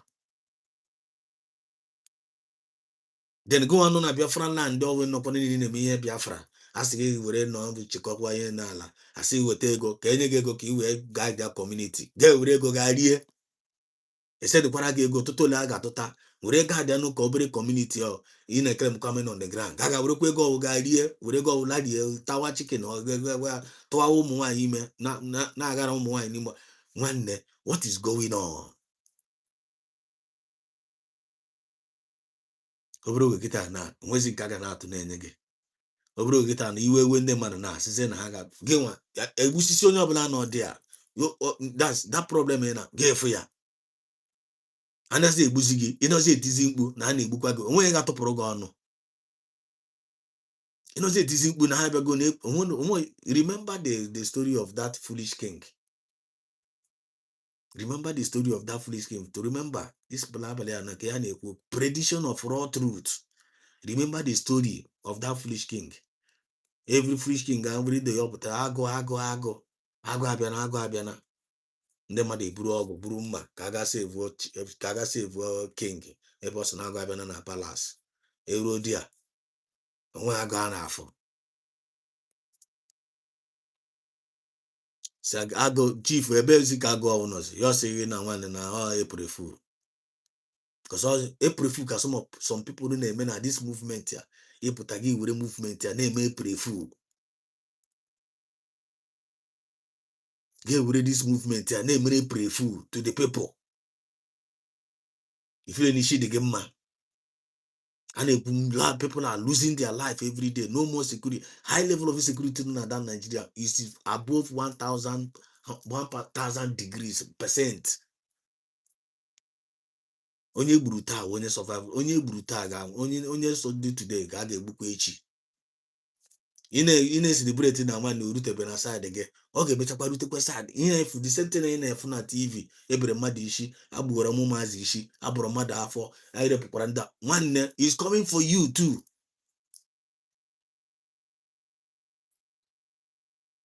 ya nkịta na-akachu ewu ojii na-akọgharị ka chi ghara iji gị nọ ebe a gị na-eti epirifu gị ghọzie the foolish king. Everyday agụ erute dị afụrụ agụ, second time agụ eburu ọgụ buru mma afụrụ agụ, the third one ọkwa the king tụrụ agụ asị na ọwa comedian na nwanne the guy adịrọ serious, onwenye obiazi onwenye jizi ya ọrụzi mgbe agụ bịara. That is what some people are doing in this movement. Every day si na ha na-egbusisi ndị ebu atụta ego nye gị mgbe ga were nụ ga gwere mee na were the money ga-akụọ. Some people ewere ego the money larie. How do you expect that people will give you money again tomorrow? How will you expect people will give you money tomorrow? Mgbe the real problem ga-abịazi ị ga-etizi na nwanne n'izi onweghị ga-atụpụrụ gị ọnụ, ndị fụna na-asụ ọga sụọ unu akwụ. Ada Maazị Nnamdi Kanu kwuru ya, ọ sị na ọ na-ekwula ọnụ na-anụ, ọ na-ekwula you people are deaf, na mgbe ihe a ga-ebido mewe na ya nwa ga-anọ ya na adịv na onweghị ga-report ya na Radio Biafra. I don't know what is about to happen. You watch ya now, not around, not na Sokoto. The Radio Biafra if n'ezie anyị ozi ya nọ nọzi ọ dịs in charge of it, ọ dịs in charge of that Radio Biafra. Chinasa Nworu ha hijack go ya. So fiche egbuwe ndị mmadụ kịta na ebe ka ga report zi ogbugbu ozi.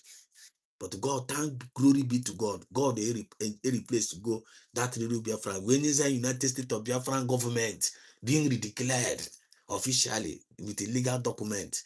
Biazebe focuses on USB again okweba na asad na akoheri. Chineke na mere ga ebere. Yeah, so if you actually have one.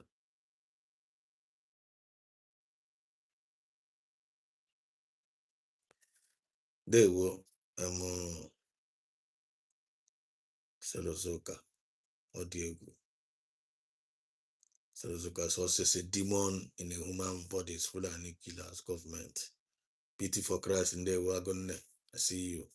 So good evening, Mazi Sidos. Thank you so much for your service to the United States of Government, Mazi. You are all much appreciated. Thank you so much. Thank you so much. I appreciate you. Appreciate you. Onwe update m na-enweta kịta now. Just let me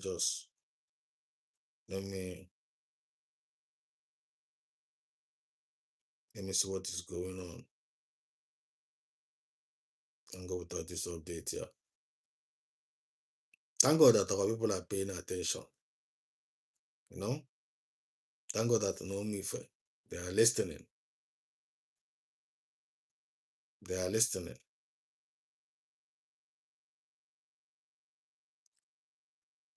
Okay?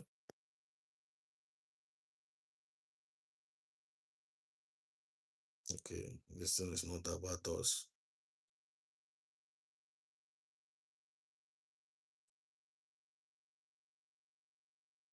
That place now with the worst planet. Okay, look at this tweet now. Look at this tweet now.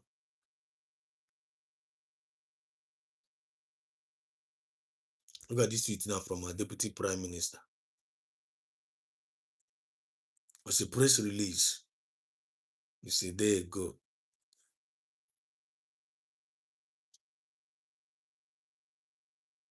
Pay attention.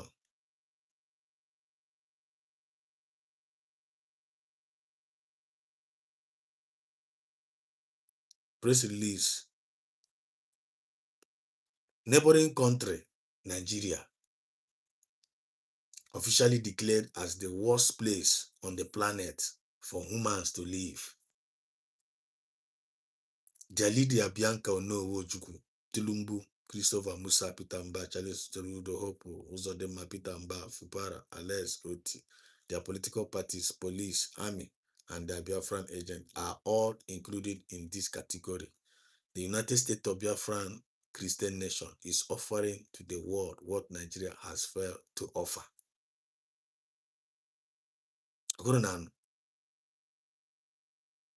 ka ihe ọ na-eme ha ọfa ka ha bịa ka onye ọbụla abịa Nigerian gọọmenti ka ha bịa ka esi on a round table conference round table na Biafra adịgo declared ka ha kwụsị na-egbu our people. What Nigeria cannot be able to offer to Biafra, Biafrans is offering it to them after our declaration. Ole ha ga-emenwu ya ha nwa ga-emenwu ya ya si DPM ile anya na ya were ihe niile a ile anya kịta na ya were ihe niile a lee anya he tweeted watch ya were the whole international communities niile ha niile nọ there banye ha there were tag all of them international community ha niile nọ there both my Nigerian African Union my go to even my current Nigerian politicians so my people and my police FBI arise so all the whole news both international news my everything my America my BBC ha niile all tag all of them did the receipt. Onwe gasị na ha na-enweta dị ozi onye ọbụla ji ya ma Tulumbu o ji ya and ọ tagịra n'elu isi breaking na world update Nigeria is breaking. Nigeria is once again officially one of the worst places in the planet to live in 2026 with one of the lowest quality of life in the world. Countries with the lowest quality of life 2026. Look at this is the world update. Oh, yeah, world update. World update. Nigeria. Look at the update about Nigeria. Nigeria was number 1.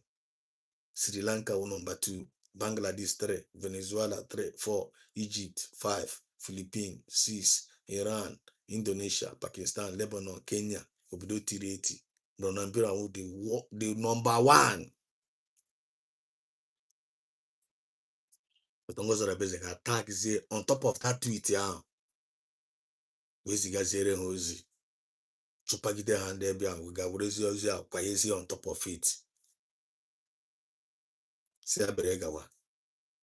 Every Monday our people na ga sit at home. Get the purpose of that sit at home to reminding the world that na anyị with Nigeria, anyị isn't loyal to the Nigerian government, even though na claim na ha nwere governors there. They are no more listening to them. The legitimization of the Nigerian government is the legitimization of the Biafran government. The delegitimization of the Nigerian government is the legitimization of the Biafran government. Because if we don't delegitimize them, we are not going to be legitimized. I got to delegitimize. I'm going to sit at home. They let them know I am a so I now. Biafran government and the lawyer. I'm going to fight the tooth and nail to make sure I enter that sit at home. Can't we forget his man's Nanikano? Can't we silence our voice here? That one did not work. For almost 5 years plus, they were not able to stop that. In my history, I got raise one in church. Raise work. Raise all those fashions no work. I got back to DOS. I found DOS now one day legally. I got just see 3 years when I raise one ship pineapple now. One year if we go on the tiro where ọ chọrọ ịga ibu dị ibu kịta na ha kụọ na ya mbụtọ n'elu isi. The woman as there na nwanne nke ya ma wuse ihe akụrụ the woman the kind of ihe akụrụ nwaanyị a n'elu isi based on ihe ife na-apụta online ụmụ Biafra asa na ya ahụ kasasị gịnị ofu onye siere ọra ga-ericha ya but ọra siere gị ị ga-ericha ya. Then what is the solution to Nigerian problem? Give the solution to Nigerian problem. Very, very simple solution to the Nigerian indigenous. Now, when I'm go that insecurity is in the Ogbe, Nigeria has been conquered by Nigerian conquered with the Ugbo Robra. Kenya game, oh the Mazinan Kalimacha, you had the solution. Solution Mazinan Kalimacha. What's not revolution? The solution to the problem is revolution. You don't need to go for any election. Instead of you to going for any election, go for revolution. Revolution now only Juna see Igbe. No, they agree.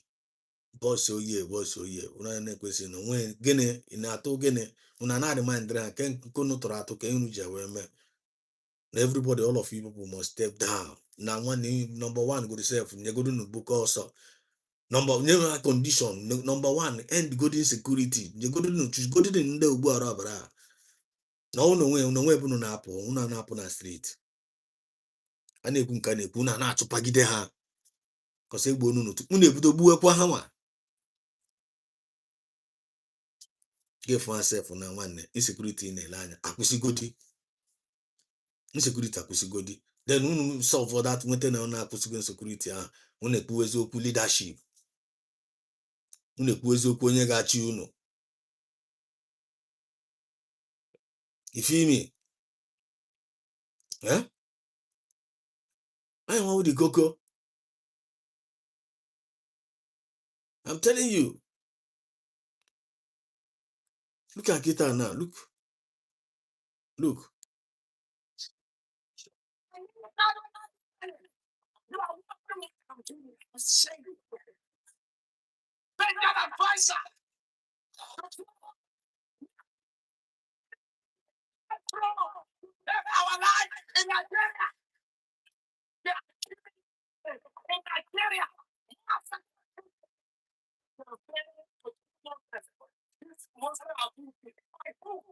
you see and those who don't already on a mass burial on ebe ọ nọ na-apịa the message ahụ na mass burial ka ọ nọ the man nọ there na-eti dị mkpu and Trump mechara tweet ya then Dr. Ngozi Orabezewa deputy prime minister chụpagidekwa ya na tweet ahụ tweet gwa nke on top of n'elu Eric Moderativity Donald Trump tweet nwa Eric yes we see a great Trump tweet thanks Donald J. Trump the greatest of all leaders. Some of these people they don't pay attention to this kind of news. They don't pay attention to this kind of news. Some of our people know they pay attention to this kind of news. But they corona eke. Bobly faces and use ya and ya baba register ya. And we allow witness. That one is okay.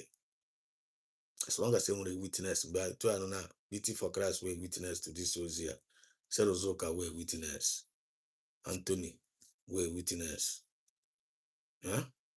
Daniel Okwara we witness. They won't Daniel Okwara. Chukwu gozie. You're welcome. Charity we witness. Any as little lawful we witness na the message. That is the cocoa. So they go away witness as he represent the nations. Yeah? Our deputy prime minister said, yes, thanks Donald J. Trump, the greatest of all leaders. We are winning daily. United States of BIAFRA Christian nation is winning daily. No one or government should reintegrate non-terrorists into his country as a policy and not crumble. The dissolution of Nigeria must happen for Christians to live. DPM, deputy prime minister. Nigerian government, I want to keep more Twitter. Nigerian government, I want to keep more Twitter. When any Nigerian Senate now and they are Twitter, none of them. It is only in United States of Biafran government you find this kind of tweet in correspondent into what J. Trump wants. Are you getting my point now? You feel me? Thank God, no. Now let's continue with this solution of this guy because this is going to be brief. A brief broadcast. Because until now, Sheikh Ahmed Gumi didn't utter a single word of mourning for the 17 Nigerian. He did not regret the 17 Nigerian police officers who were just brutally slaughtered in a terrorist attack on an army school this weekend that just passed. He did not cry for them. Gumi did not cry for them. Instead, Sheikh Gumi released a blistering statement blaming the United States for the airstrike. That is his issue. Claiming that the hands of the US are, quote, stained with the blood of innocent men, unquote. Wow, Minuk is innocent. Gumi, in my opinion, is a secondary figure. Wow. So let's is a mere symptom of the disease crying about sovereignty. Tinubu is the disease itself. Because a foreign drone bypassed his protection circle and took out his ideological allies. So Gumi is crying like a baby. See? Gumi and his cohorts are pure evil. In my opinion, I sincerely believe this. Me, Ofiokwa, believe this. They are evil. Gumi is evil. It is time to arrest Ahmad Gumi and aggressively question the Sultan of Sokoto. What? Okay, Nuria. That is confirmed prediction of raw truth. Confirmed prediction of raw truth. And natural solution, and natural solution. The solution in the front of Nigerian government, they are not applying it. I mean, they pretend they're going to fight against insecurity. When you fight insecurity, when you fight that insecurity now, Nigerian government, they will be pretending they are fighting. They are on top of the game. And as in on top of the game, Gumi, who's a sympathizer, unejidebe Gumi, jide kichipom. Unejidebe Gumi kichipom. Nwanne gaga gosi anyị ebe ndị ogbu ara bụrụ na ọgụnwa with their sympathizer. Bidogiri from there. Onye na oribe. If you go no deception. So now, getting the matter very, very straight up. Ejidegori that Gumi ahụ. And now, okay, ebe Nigeria achọghị ijide ya now. Nwanne, okay, foto ndị na American government itiwe na-abata. Ewepụgo the onye isi Gumi ahụ. One of the top na Gumi ahụ advice ya na-eme. Ahụpụgodi ya. Gumi ahụ afụgo ya. Otiwego mkpu ya na-ebezi Dimsman say he was now crying like a baby. Nke a obere oge kịta na ha ga-abịa foro ya. Ha ga-abịa foro ya. Sokoto so quiet. Let him come now. He used to go around throwing his weight around. Ekele anụ maka Sokoto kwa onye nke ala rie na onye nke akpago. Tinubu n'onwe ya self amarago already. Ndị Fulani n'onwe ha akọgoro Tinubu gosi Tinubu ere na kita na ya onye abịara ibibi front ndị same ndị Fulani ịma ihe abịara ibi front abịa na-abịa kita ka ha ma ga-enu ntị na kita na ka ndị Fulani ma na ha ga-ejizi onye Igbo nọzi on top of onye Fulani as a presidential aspirant mgbe aka ma ha ga-enye tiketi to onye Igbo ka onye Igbo bịa ozie president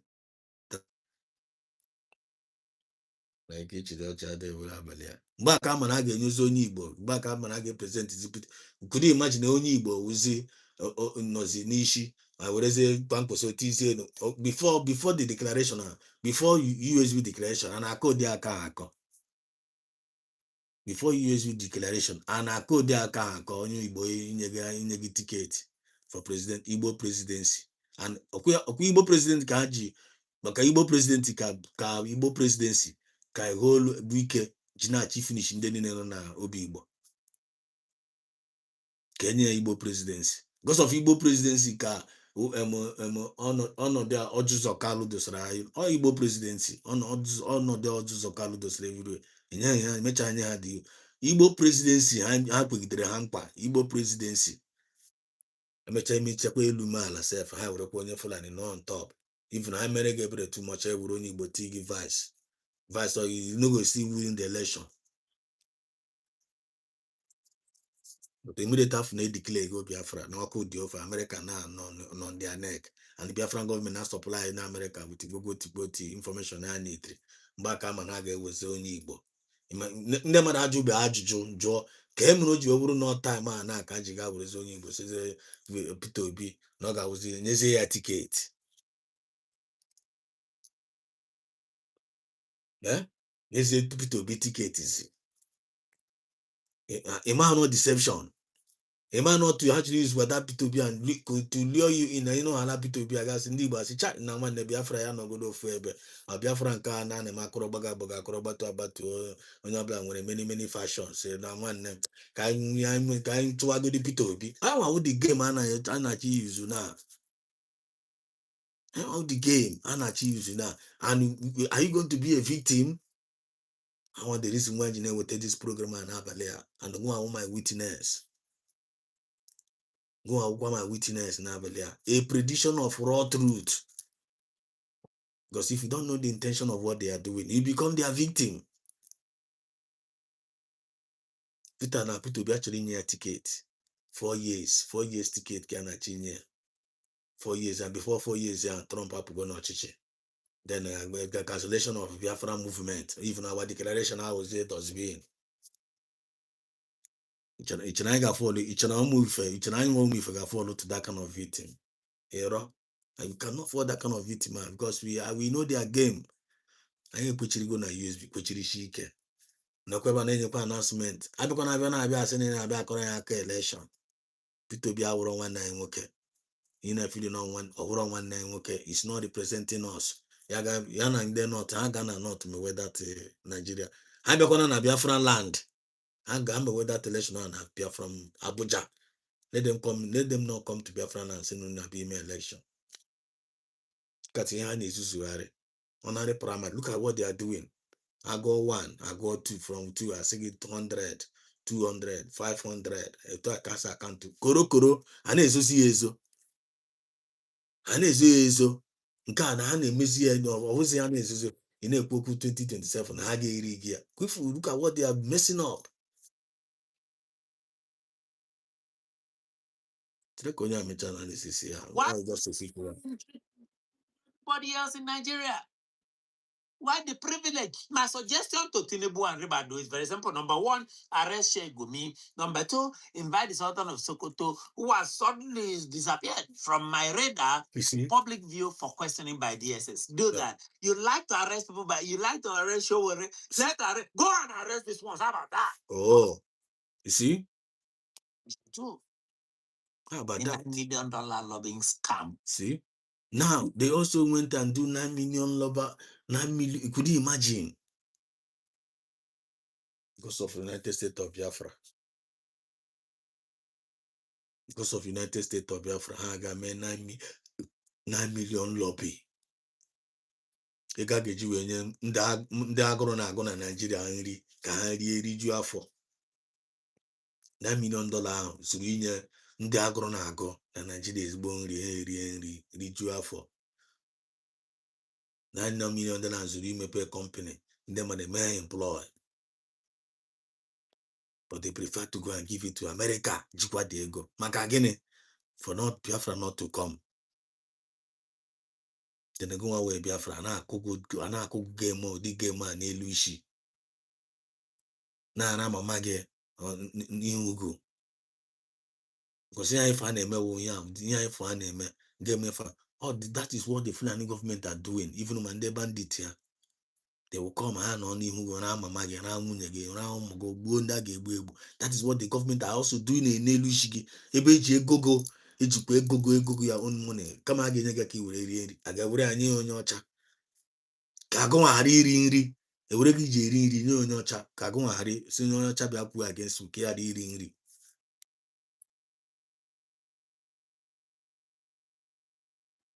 Epụta anyị na-ezuzugharị.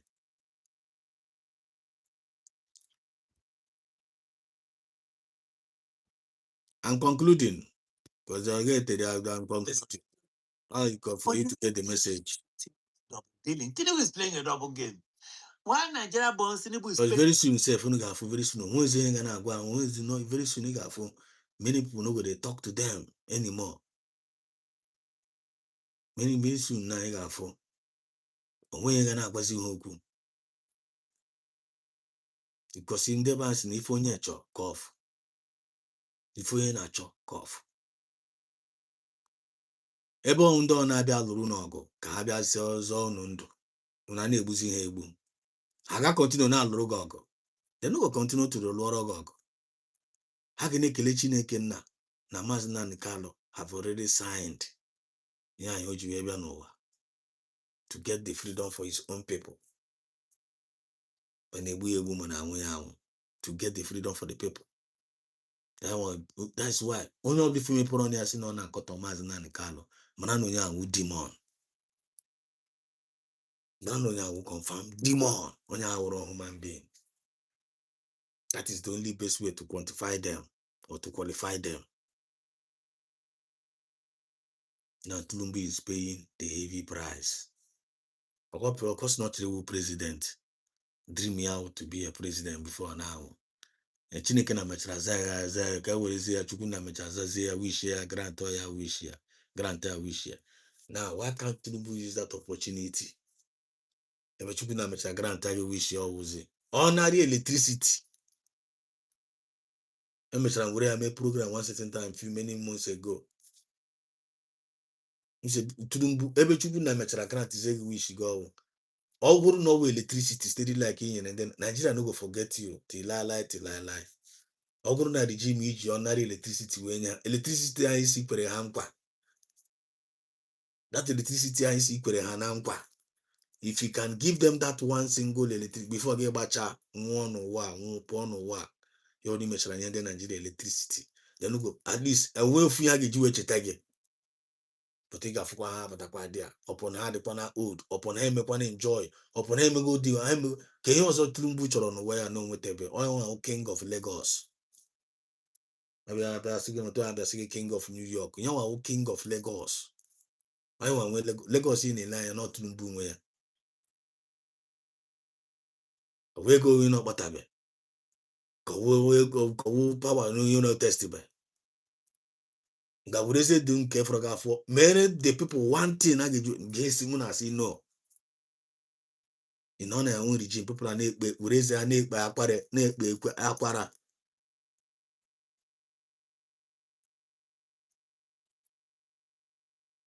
In Aquaba, government, United States of Biafran government, tore down, go save one day from the mess. Go out on Biafra. Now, go.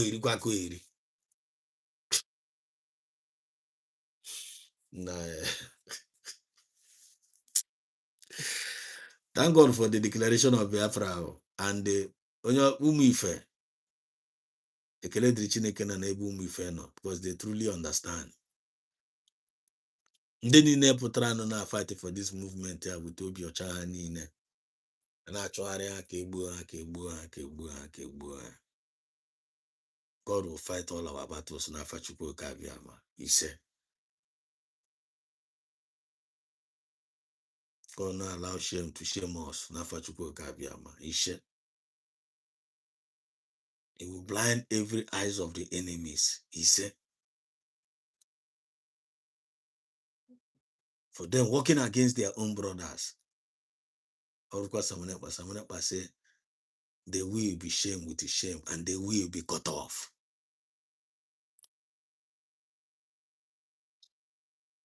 He never said that the sun will shine. He never said that the rain will always rain. He never said the road is going to be easy. But what he says is that he will never leave us nor forsake us.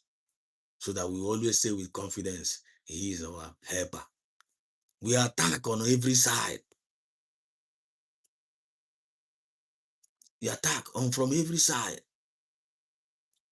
Easy side and easy side there. I'm telling you, even my network, even my technical, even one they are attacking one way or the other.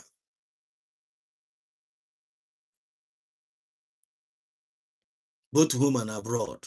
And actually, because of Guinea, they have seen the light. I'm an own Chineke na Mazen and Carosina, don't Biafra is a great, not a way beacon, no way beacon of light, beacon.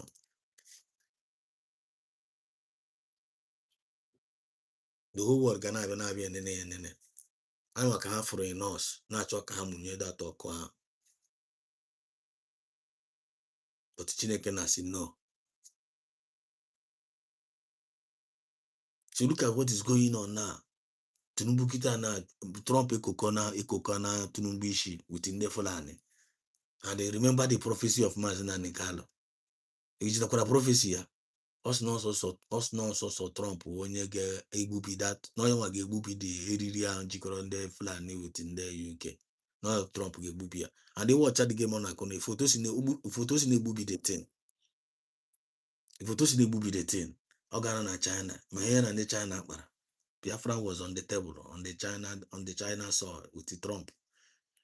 Kinshasa agụgo na America again ka eme Kinshasa ji wee gaa ndị Tinubu a na ndị otu ha ọ chere all of them ga ọ chọrọ ọ dị ụka na gaa na UK ga gwa na Charles na nwanne na construction na-etikwa na contraction tikwa na Nigeria akụkwana no can the center can no longer hold na anyị eme n'ihi na unu ga-eme to hold it ma na ndị USB etikakwa na everywhere na ndị adịgwụkwa na look at no they can't na Trump nozi on their neck now biko ọ gakara gị mma gụnwa Kinshasa ga ga-afụzie were aka gị efuzie Trump a na Trump na-achịgbukwa ha egbu ebe ahụ unu nọ ebe a na-ene n'anya na-achọ ibe iwapụ ha niile wipe na Kinshasa ka o si anyị na Kinshasa gawara Amerịka ka ehu king hapụ ogbe hapụ kingship ya gawa na Amerịka gazie ebe atọ n'otu kọmedi ka o neutralize issue Amerịka na-achịzi ya ọchị ọ maka gịnị ọ maka Biafra Trump gbakwa ndị a nwanne wepụnụ ndị ogbu ara ọbara ọma ewere aka m wepụ ya na Naijiria Trump na-efichi gbaka na-egwu nka na-egwu Trump si ya no problem na ọnwụ na onwe ya ọ ga-eme ya mee na pawa nọ ya n'aka ihe ọgụ nwe ike niile na gị ga mee ya nwe ike ịchụ ndị a were aka gị chọọ ya Trump si oke no problem otu m na-achụkwa ndị a nga na-emekwa gị involve na ọgụ nwa jekwara inyekwara aka na ya si n'ụwa hala anyị nwa ya Trump na-emekedo Trump pịatuo ya tikọta afọ ya dị ya the na-agbawazi tulumbu na-agbawazi gumi obi the na-agbazi gumi ara and ara if ọ na-agba ya na it is for our own good. In Washington lobby, beg a staggering $9 million to launder his image, sending his wife to come and be praying. Imagine. And she's a Christian, let her come and pray. Imagine. So Americans will leave me alone. Imagine. Beg Trump administration for political survival, and then turn around and tell Nigerians, oh, why is the US here? The US should not be invited here. We pray that Tinubu is not securing rental luxury properties. He's not securing for his national security advisor. No. Yes, sir, Ahmed. I see you in there. God bless you, USB donors. My brother. Beautiful Christ said yes, and he said, Ribadu, because Ribadu spends more time in Washington, D.C. than in Abuja. It is beginning to look to us analysts, and it is my considered opinion that privately, Tinubu looks at his domestic enablers, the silent partners of Christian genocide that the U.S. accused Nigeria of, and boasts to them privately, don't worry now, I know how to handle this secret. The president is free to deny my suspicion. see? He thinks he can buy off American foreign policy with multi-million-dollar public relations campaign, not knowing that people like the Ofion Okwa show here are here to speak about it. You cannot play double game with this White House. I'm telling you. Trump wants the radical networks that kill Christians dismantled. I swear. Behind closed doors, at home, I allege, is my allegation that Tinubu and Ribadu actively mock the president, that they support and they appease and validate the Sharia mandate across northern Caliphate states, and those states harbor global terrorists. Evident. Okay, for ya. I am a Trump jigaga piawa de ebe hawa ji ya eti epele na unu puta unu na anụkọ with ndị ogbu ara ọbara unu na Tinubu gọọmenti unu na anụkọ with ndị ogbu ara ọbara unu sọpọtụrụ Sharia jedụ bịa unu na-abịa na-abịa agwa ya unu na anụkọ with ndị Amerịka unu na anụkọ with us Tinubu Trump ga-apịawa ha azụ pịawa onye isi ahụ tikọtakwa afa Tinubu di ya so kịtazi na ndị a na-arụ ọnụzi Sharia na wute Tinubu a na chụpagideziri Tinubu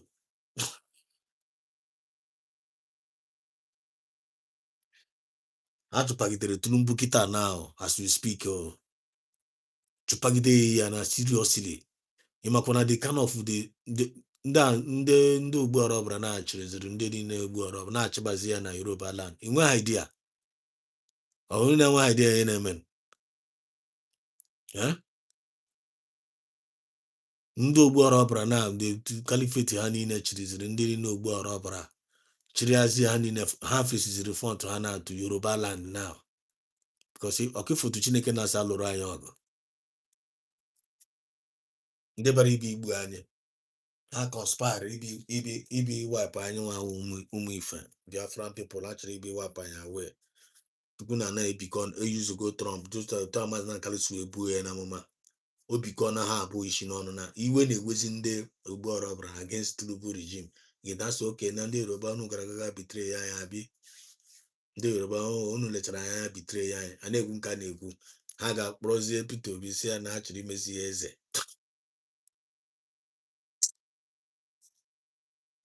ka ha were Peter Obi wee weta obi ndị Igbo taa nwanne anyị amaghị onye Peter Obi ewu Peter Obi amaghị onye anyị nwe ahụ anyị amaghị onye ọwụ as a matter of fact ha ga-anọ na north ha na-ezuzu ihe anyị fa na-ezuzu anyị amaghị onye ọwụ so they cannot ịma ndị Fulani a dị very very trickish then on the other hand is ebe Tinubu rere ha bitere ya ha chịrịzie ndị ogbu ọrụ ọbara ebubazi ya na ịmakwa ihe ndị ogbu ọrụ ọbara na-eme ndị Yoruba na ndị Yoruba enwe ike pụta na-abịa gwa gị ya because they can't say it because of ihe ha ji ọ na-ekwu against us ndị Yoruba enwe ike pụta na ama na TV3 ha ma TVC ya ma ihe niile ọ dị ya radio station ha ma they can't pụta apụrụ ebe dia governor of Oyo Kogin Oyo steeti ebe ọ nọ ifu ike agwụ na ya gọvanọ of Oyo steeti efu ebe ọ na-eme press believe ndị bandit finish go ogbe ya na nwanne nwụrụkwa ihe na ike agwụgo ya ebe ọ na-eme press release na they have already kpai the principal the headmaster of the school and they also killed the other one. We don't know what to do about this thing, it's a critical situation. Okwe governor na-ekwu ihe ahụ governor the governor of a state amaghị onwe ihe o menwuru about the honorary bandit kidnappers honorary bandit kidnapper governor of Oyo state nọ ebe a na-eme that's ụjọ na-atụ ya that is ike abụ na ya amaghị ọ na gị but onye ọsa anyị nọrọ na before a na-eme ya that enye ya that governor ndị a na-etinye aka n'akwụkwọ na lekwekwe the agenda ahụ anyị really to open your nyasị ka ndị mmadụ ka ndị a na-abata na-abịa take over before eme gị gọvanọ not only ị ga-emepekwa anyasị ike ogbe ị ga-emepekwa ma anyasị nke gị ahụ iji ya nye anyụ nshi ị ga-akpọpere ha ndị a dị very very wicked a ga-ebu ụzọ kpọwakwa gị ike Beautiful Christ again. Beautiful Christ say, I'm wondering what Finland is thinking about now. They are saying everything about BIAFRA scripture. I saw what I think big war. Man, on wanted the receipt now. Let's stop and wanted the receipt of man now. On wanted the water. I need any regret. But all is imagining my but now we are not putting on any of them. We are not putting our trust in any of them. But I don't know what I'm releasing the Saminep by my hair releasing here. Saminep myself a Pechirigo. I'm not going to say for Pechirikuna. Madame Hadis is not going to help us today. We are not stopping anything. We keep on doing what we are doing, keep on praying to God, keep on believing God, keep on fighting, keep on moving, keep on defending the mandate by hook or by crook. Name. Until I borrow by an aga. I make the cake by an others. I got weekend. I use 1 minute. I am a patapani rock. But all my declaration, I declare go BIAFRA, I declare again, and there is no going back. So you can't go to Monday phone and the Yoruba side. I'm not go home, G. I'm gonna go home, boy. I'm gonna go home. They can't even shout it because you can't give better the aqua. I can't defend the Yoruba and give better. Apart, Trubus no Kionos no again. Kionos lang yans. Not on here. Yeah? Not on here. Any go near Tony now. Ya teach aka na akwụkwọ na ọ ga-enye aka for because I'm you eme isi ala ga against isi ala Muslim na ya kwe nwunye ya ịlụchakwara nwunye gị wụkwa Christian ihe na-aga eme Muslim nwunye ya nọ ebe mgbe ọ na-eme ya o mechara nne ya na ọkụgo ya n'elu isi kịtazi na APC as APC unu ji unu ma as APC that is ara na-agbakwụzi ma ndị APC ọhụzi as a party brain aha asana Mazi onye that is ha na-alụsazi onwe ha ọgụ onwezi anything na-agazi aga. Sọsọ ya mere ebe pushara ya Peter Obi for the first onye Igbo ha chọrọ inyezi onye Igbo presidency a na-arụ ha since. Agwaghị ihe some of these our politicians mere maka Igbo presidency you no go believe am.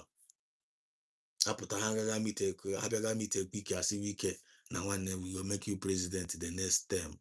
Yetago n'ọgụ nwa onye ndị Fulani chuzuru ime president isi bụ Wike.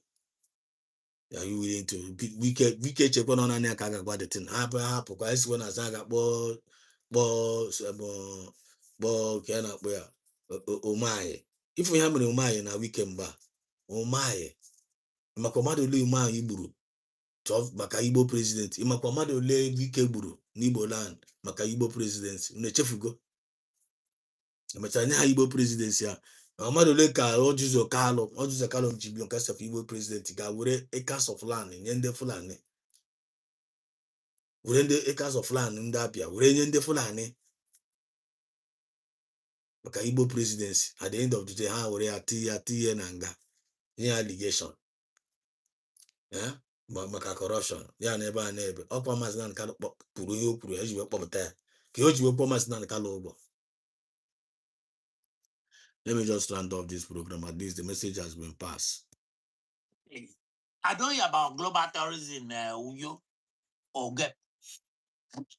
How do you reconcile this? You cannot look the U.S. State Department in the eye and call yourself a counter-terrorism while maintaining strict compliance with the 12 Sharia Caliphate states in Nigeria. That is what everybody is doing, wearing Bruce Brothers suit. Meanwhile, when it comes, you will put on all those gaps. The hypocrisy is staggering, ladies and gentlemen. The Ofion Okwa show is here to unravel issue 3, the political trap. Some wonder, though, why is Tinubu playing this dangerous hypocritical? Why is he a Maradona dribbling himself? Because he is mathematically trapped for 2027. We know the reason. He's trapped.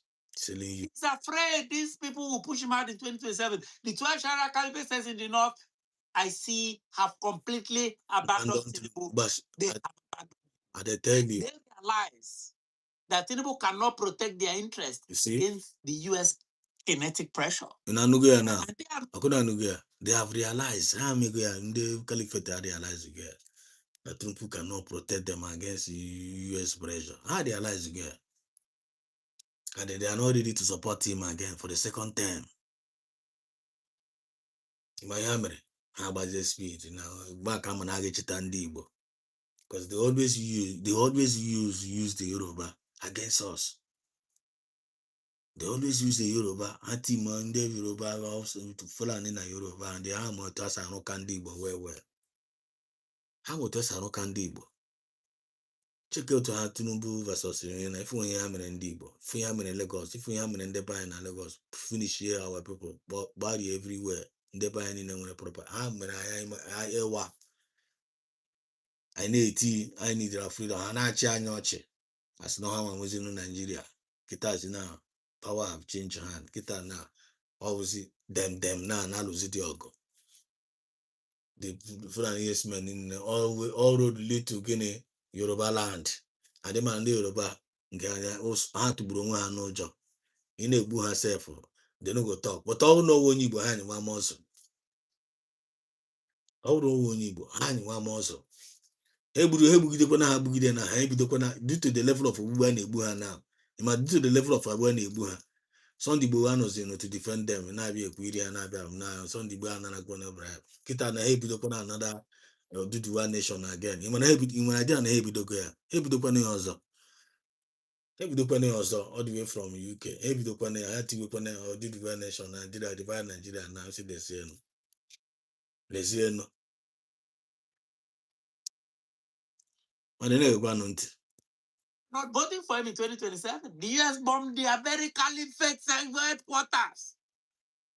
And Tinubu could not do anything.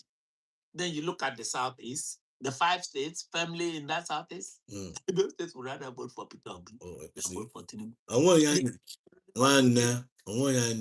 Peter Obi vote through. There's nothing like those South City. One vote through. Peter Obi, as a matter of fact, I get also na Biafra land. Gaga me wear that name for me now. Peter Obi on a Guirian. I'm on you. Peter Obi can't come and you can't call a Guirian. Or he didn't even speak on behalf of our leader. I have never spoken for our leader. So kwa ga gaga were Peter Obi. I will na have election. And now let's vote for Peter Obi will bring out my tab for there. Yeah. And we're gonna have it now. Let's vote for Peter Obi. Peter Obi will bring Mazan color out. One never for there. When you're not get with deception. Enough is enough. Ghana and Abuja will win that election. Biafra the God declare not the God. We are not going back. These people don't understand us. We are not going back to any nonsense one day. We are not going back to any Nigerian nonsense one day. I have to go to Nigeria and I have to go. I need to get back and I get to work election. I will give my the most miserable woman being a crane or what. I know got to and I got to say and that's why I get to vote for Peter Obi. Game and I do them man I put on what self. On the conclusion, not to go himself. For him either. In my opinion, he relies right now. Tinubu depends on the widely rumored rigging machines, widely rumored, used by Nelson Wike and Gospel Akpabio of Rivers and Akwa Ibom State of this world. He relies on those men to manipulate votes from the South because in the real election, he will not win. I tell you. Tinubu is backed into a corner. He has lost the North. He never had the Southeast, and he's trapped under the weight of his own double dealing. I tell you. He is desperately trying to buy American protection to secure his regime. But the Reaper drones don't care about that $9 million lobbyist. This strike on Al-Bilal Al-Manuki is just the tip of the iceberg. Whoa. I am here to inform you. Tip of the iceberg. More kinetic action by the U.S. military is already in the offing. Kinetic. Trump will decide when and where to strike, not them. The networks are being mapped. I told you this already. The enablers are being, this is done systematically, are being opposed. And no amount of defense headquarters in Abuja propaganda is coming. The only solution left for this fractured nation, Nigeria, is to be honest with itself. Let Tinubu tell the truth. What is really, really happening? Let us know your thoughts, my brothers and sisters, in the comment section. I want to know your thoughts. You know, I come in there and I go back and forth with you. I'm telling you. ISWAP terrorists, do you think the US drones will target next? Because there must be a lot of them. If their number 2 is there must be hundreds of them. The Nigerian corporate media and the state actors in Abuja, they do not want this data out there. They want Nigerians blind, deaf, and compliant. They would rather you go to Arise and debate nothing. Okay, forget. They were useless issues. The only reason we can bring these analysis and predictions and raw truth is because of you. You are the reason. You see? Now and this man, they speak my mind. Child. This man just speaking my mind. 100% my mind. Your fans split it too much. Just speaking my mind. 100%. The reason why I need J not quite because of people, because of our people. I'm a news because of our people. If for not for say for the love I want for our people, I ain't gonna be able to again and I have a problem here to solve now. No, but I want issues here. For the people, for our people. And thank God our people are in the again to negate. And we are only doing our own way to register it, get evidence, get witnesses, and leave the rest to God. Nigeria now in a very, very big critical mess and very, very danger zone for everyone. then it is our duty for we, the citizens of the United States of Biafra, to keep our people informed and get them involved in the United States of Biafran government. That is our duty. Yeah, completely independent. We rely entirely on our global family, like my 13,000 subscribers, to keep this platform alive. See? If you want to keep supporting real, fearless opinion speech that refuses to bow to Aso Rock or the Ashara enablers, please click on the link in our description, right, to sign up. Subscribe, support us, support the channel. Join our inner circle. You are our inner circle. Our inner circle is not the APC in Abuja. You are our inner circle. Oh. Share this video with every patriotic citizen you know, with every Nigerian that doesn't want Nigerians to be killed. See, Okuna no. Okay, for this man with a conscience for the safety of every Nigerian chunk, because they don't know the danger of what they are getting into. If even never for that Fulani man, P2B is our agent. I don't always you look at the Cubana chief or if ever ended up. How is channel and car? Hey, you go no true. Hey, you go cheap priest. Hey, you chago a dump boy. They don't use them. But if I say dog we say use mad. And that say they don't use this. Hey, you go the person. Hey, you go.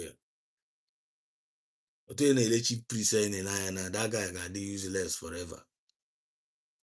They don't go career the guy. Go nana soul here. Ebe on a church politician on a chewo is in this. Dikaga dosara ndị Fulani amari ene ike. Abuja connection. If for those in the tunnel, this is prelume politics, prelume city boys, prelume. You put ebe mepe ọnụ go say ndị Igbo unu ma ndị Igbo emeriri anyị n'agha. Ọbara ndị Igbo ndị emeriri n'agha. Chai!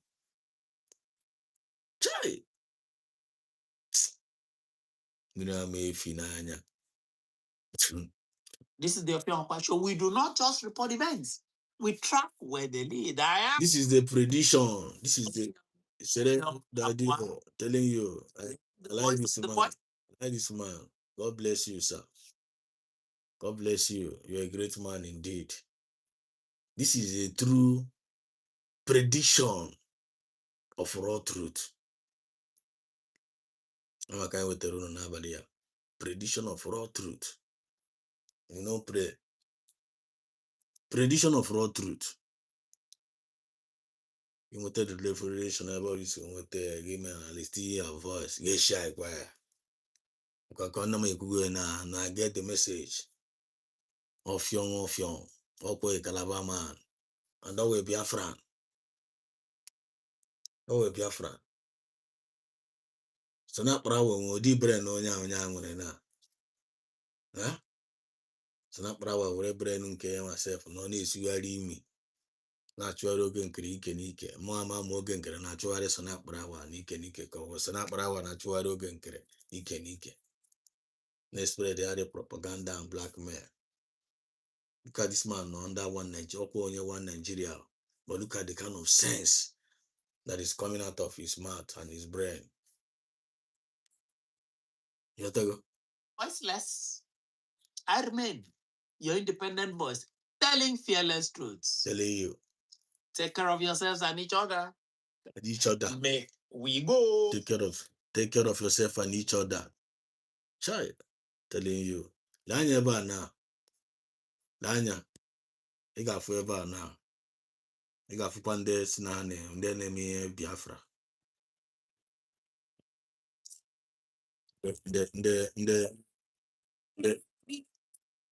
The faction. The faction. The fashion. And they create a fashion. Ifura. Huh?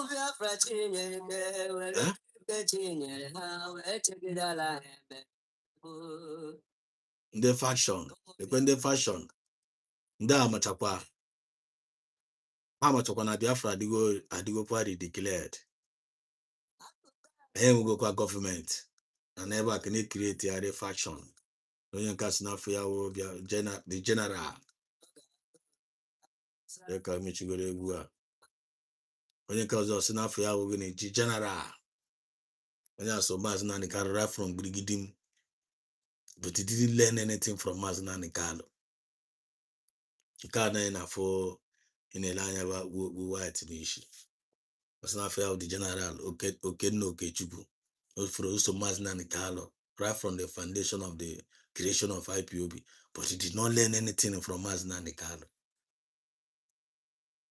The only thing I mụtara from Maazị Nnamdi Kanu at the end of the day bụ gịnị Maazị Nnamdi Kanu riri ego ya. For that fact, na ga-enyekwa ya 350 euro ya ọ tụtara, and he can no longer Maazị Nnamdi Kanu is no longer his leader. Na ọ ga-apịawa Maazị Nnamdi Kanu azụ. A na-ajụ ya ka ihe iwe ga-ebe Maazị Nnamdi Kanu nọ na o riri ego ya na ọ na-aga ara nwaanyị na Kenya. That is ihe o mechara mpụta n'aka Maazị Nnamdi Kanu, onye nke na-ele anya here. Then if you are Biafran, you all know do onye aka ị gara na-aga eso. Ifugo na ifugo mama onye nke with this girl olezero onye nke ọzọ kesi nke Chibuzie egwu atụ started ọnọzi na season ozi. So after following Maazị Nnamdi Kanu for IPOB elu one family elu nke ala he work with ụmụnne Maazị Nnamdi Kanu. At the end of the day achịtakwa mgbe ya na ụmụnne Maazị Nnamdi Kanu na-arụkọ a na-eme ya ọ na-agara ntị interview. At the end of the day ya na ụmụnne Maazị Nnamdi Kanu now is worst enemy. Today now ya na Maazị Nnamdi Kanu ahụ worst enemy. Even on our the Nigerian government gbuo nu Maazị Nnamdi Kanu na-ekwukọla aka ọpụta ka e iwe ha ọ gịnị we ihe iwe this individual na ihe iwe ahụ Maazị Nnamdi Kanu mere acknowledge Simon Ekpa o mere ha acknowledge onye nwe ihe iwe ha kedu asị na a ga-egbuzi ma ka ọ ka egbuo ya ka but abụnụ Chukwu they are not God. They are not God. They are not God. I have in them joy. Because you watch I see there in every church now the Lord is our light and our salvation. Shall we be afraid? But Chukwu atọrọ sef anyị akpọwa Chukwu na-aza anyị oku anyị erego have you betrayed Maazị Nnamdi Kanu? Ahụ na ha na-atọ ụtọ onwe ego ha gasị na ha tụrụ na anyị so ha wee tụọ ha tụrụ ego tukwuto ụtọ na IPOB ana m akụkọ n'aka ego olu m tụrụ na IPOB uche m na-anọzi ebe ahụ atọ. But these people they won't let go, they won't move on. Abia tado position after position, ego after ego. Once they name what for Hanacho, they'll turn to winch. May never be your portion. After Chukwu Kabia Wanise. Onye cause I watch onye nka na ka nwere isi dada. Onye nka si na Maazị Nnamdi Kanu na we are the fresh nọ na Sokoto na-eri ego IPOB na-aṅụ akamụ na custard na-eri rice and stew. Onye nka na-ele anya ihe mgbe nke a ga-enu ntị ka mara ma ihe a na-akọ ihe.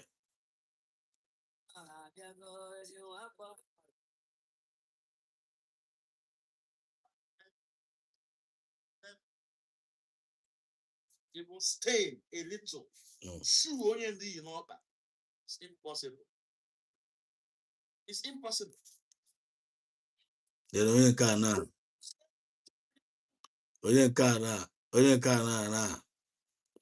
na kakwa eri na Maazị Nnamdi Kanu ọ kparịwabịa onye nke a na-akpọpụtara ndị ọzọ na ndị niile nọ n'azụ ebe a na ọ dịka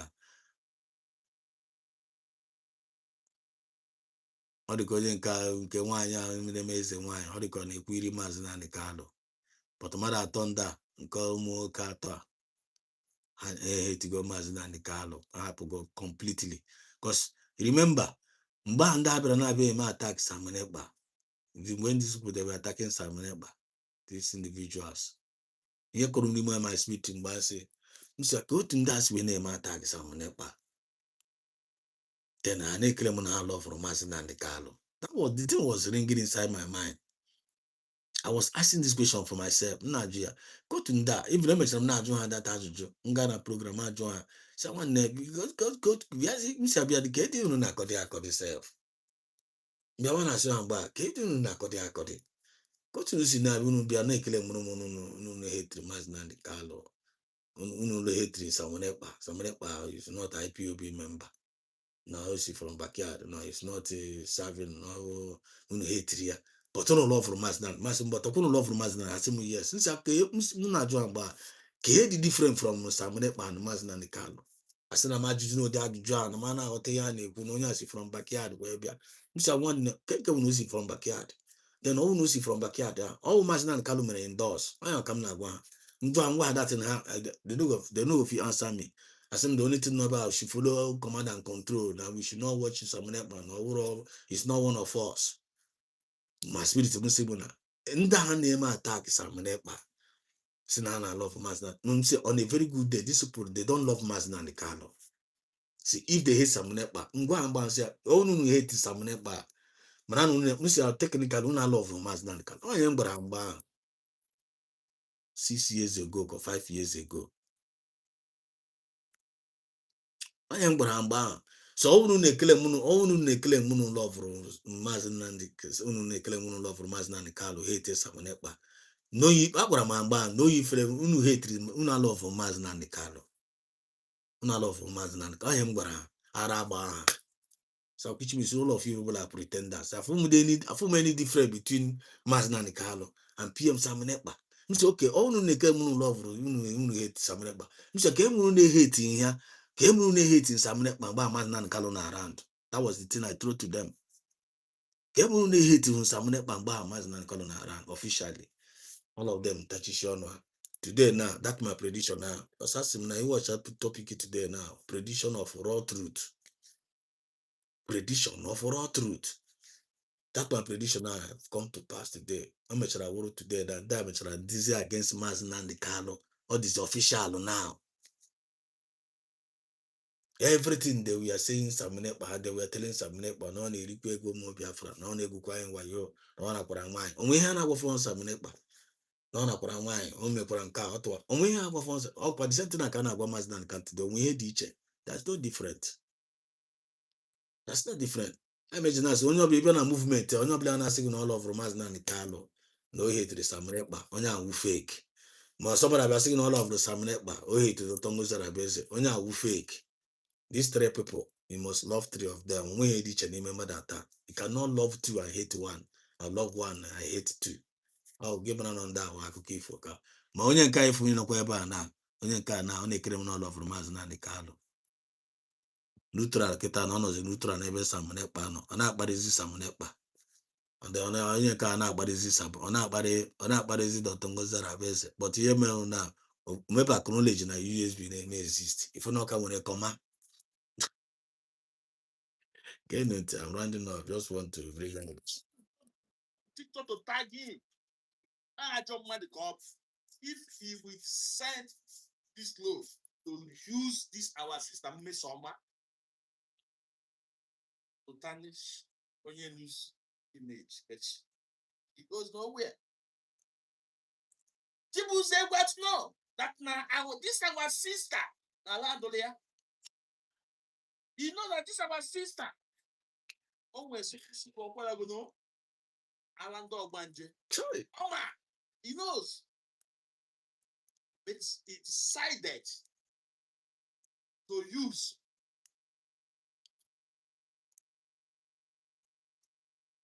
Decided to use Guinea. If ever had I your car today, self, get up where cause case of the general. Only can you na ko iri no near ara agbago onye nke complete. Chibuze Watuma. He knows that this our sister.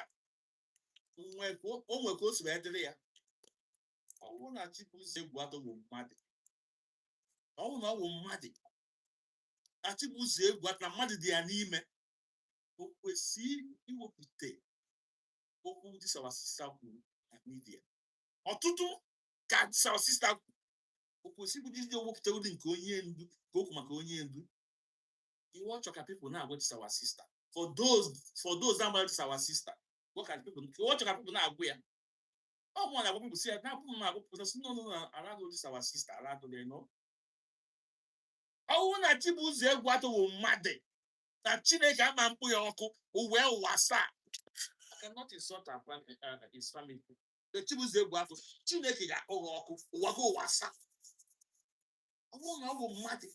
O kwesije wopute this video from this our sister around the law. Almost na this girl, who were mental illness. Child. Almost na this girl, who were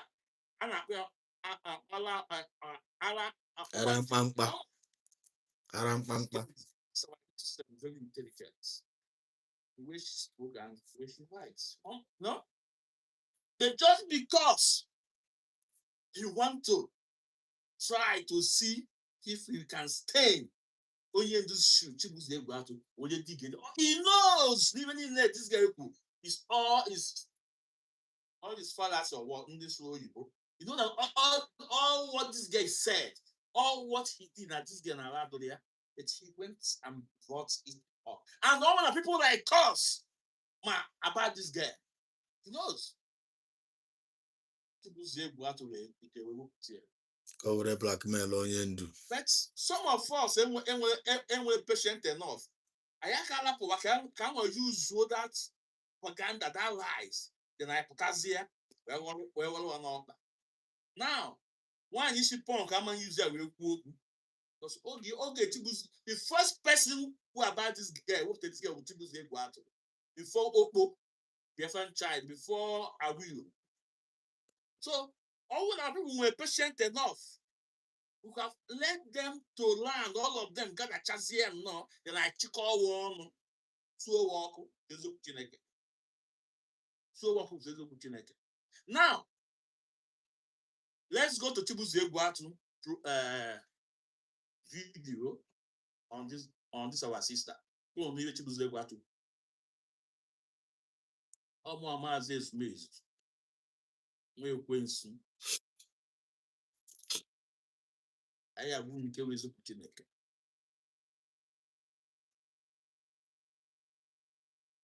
Please, as you come in on TikTok, please power tap on Facebook, share the program, invite your loved ones. No, on YouTube, please also share the program. Invite. Now let's listen to Chibuze Egwuatu Chineke ya pop.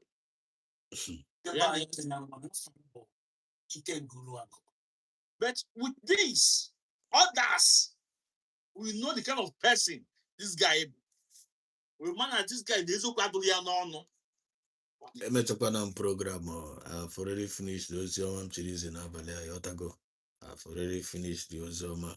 Finished Panam Ozioma Chirizi na Abale. So if it's one of Ozioma Chirizi na Abale, I'm just naming like I'm just can't get to Akokoa.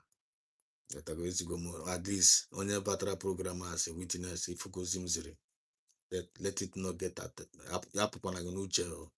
I don't know distracted. And as it goes here and disposes in Abelia. So, yeah, if I'm not now, I want to listen from the side of the mediocres. Can just know. I would actually call. Yotago, Unwe Fota has a reason. Had something them. Then some of us are not here to debunk all their lies with the truth. Now, I want you guys to listen. This exposition, point you. Chief will go for age. Now you won't get the this exposition will point to you will go for some years. So it's bomb mad. That is guy. Now some let's little the people know that this guy will the worst human being on this. I'm on your. That is the way they roll. Mama, you sure? I might move for an Okatambo for them, because this people need deceive the gullibles. And they deceive the gullibles a lot, especially in their joining this movement of when you hear them talk,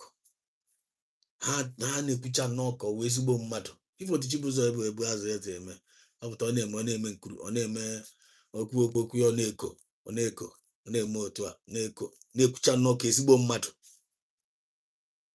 ọ na-asandụrụ okwu ka bọtụ nne very very wicked soul. onye lechara anya wee kpọọ awa lida lechaa wee Maazị Nnamdi Kanu na Maazị Nnamdi Kanu nwere problem utu na o nwere problem utu chai ya lechara anya onye ji wee mee onye isi iwu onye nwere problem utu sọsie Maazị Nnamdi Kanu ma ịta nwa ọta okwu ọta ihe ọ na-ata na nwa awụ ọ na-ata gwogwo ya uche infọmeshọn ha ji gaga were gaa nyela ọlọ ihe anyị fụ nwaanyị ife a na-akpọ Nneka Chimezie ihe niile fụ nwaanyị a na-akọ ọ Chibueze egwu atọ a na-enye afọ n'isi ya wute ọdọzụ nọnsensị ọ na-akọ ihe ahụ akụkọ Chibueze egwu atọ ka ọ na-akọ na Chibueze egwu atọ na-asị lekwa ihe ga na-akọ lekwa ihe na-akọ useless set of people creating confusions and distractions here and there just to ridicule our freedom. But ama na ha bịara late. Ha bịara ezigbote late. Sọsọ evere m na-emere wụ their victims na ndị na-ege ha ntị. Ka a mara nnọọ ya ọ kọrọ here. Because I've never this just agba m ya na Maazị Ezumezu nwe ekwensu enwere m bigger platform that I use our little space to say ya akwara I use our little space tie ya oti mgbodomgbo I use our little space na ya n'ihi ntezokwu Chineke. Oh. Now I want you guys to continue. Let's listen to him. But anytime some of you now foot here just that sense of humor. You don't know with time you will understand if it will be. I want to say now the reason why it is very difficult for the nation now they can to discover only now they cannot because now the cannot is controlled by the spirit of sex. Madam, it sounds funny. Some people are saying, oh, he came again. Okay, for you. I'm not going to say that for that. Okay, for you. I'm not here for the blackmail and Okuela.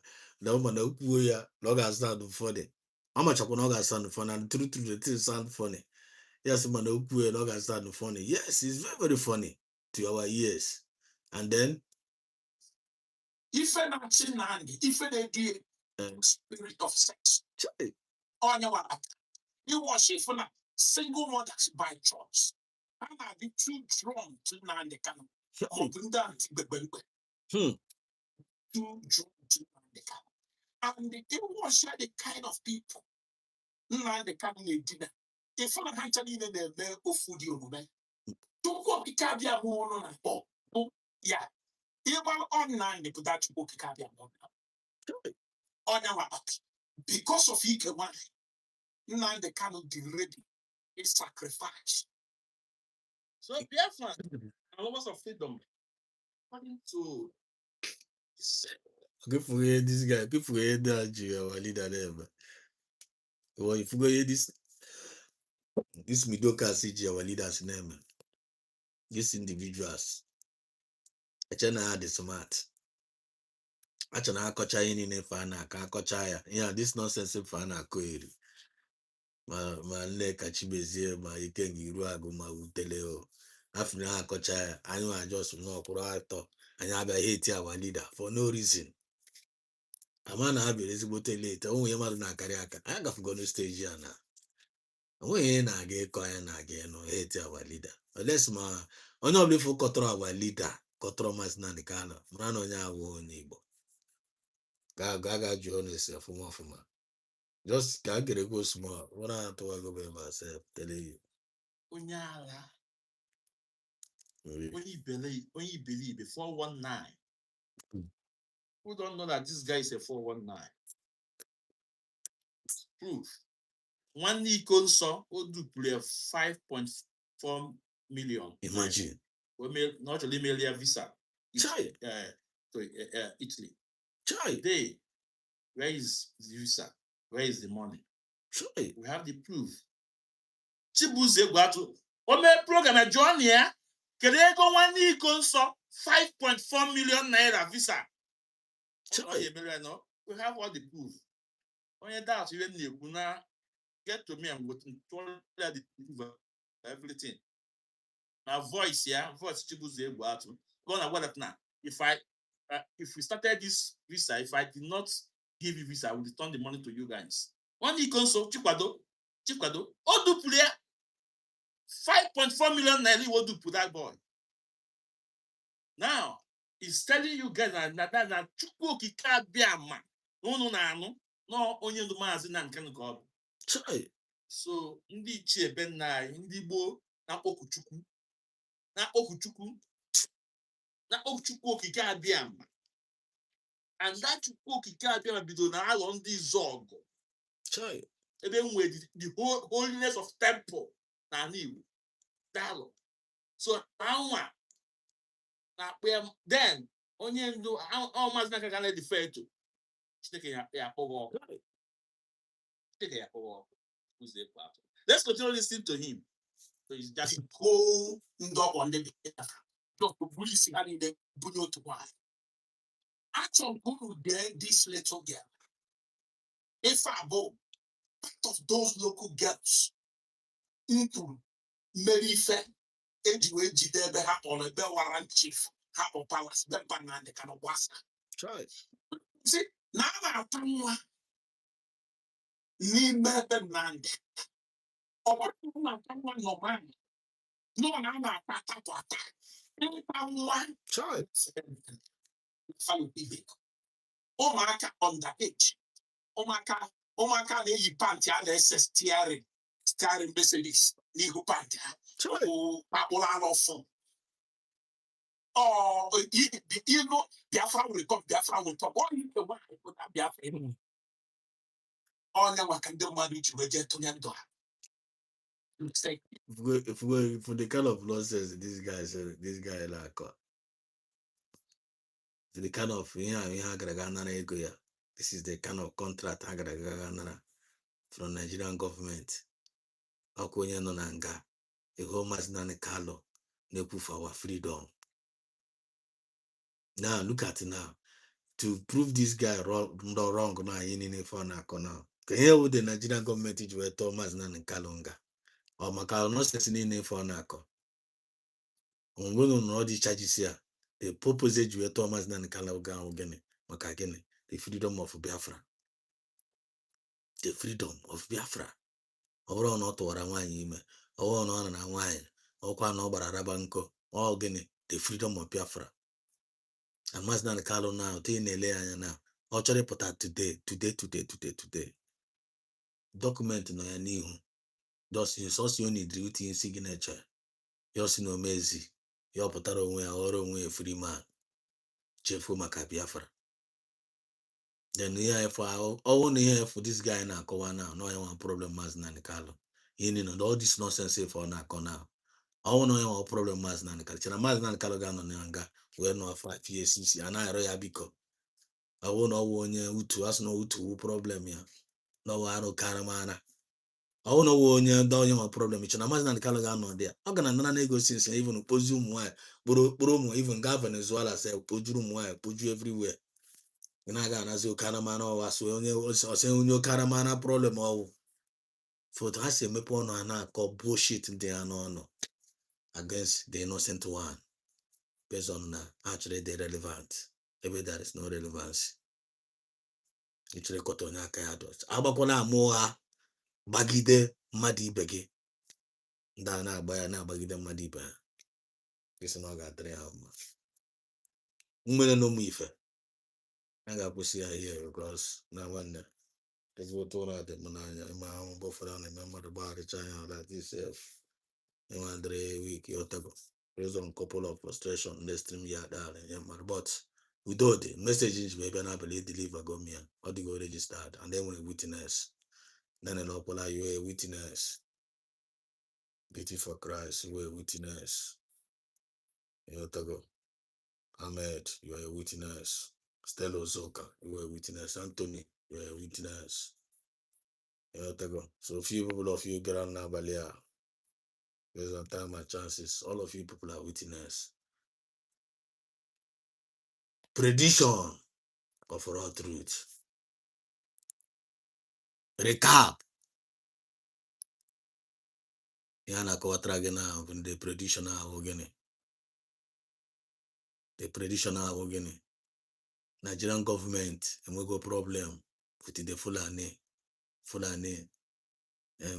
Kiana Caliphate. Trump because na ishiano. The recap, don't forget, because on our we get chefu na Trump because na ishi ndị Nigerian government, Tinubu government with the Fulani government. Ba amụma Maazị Nnamdi Kanu hoburu no Trump onye ga egbuwa the cotton. O meena. So after that, he fought through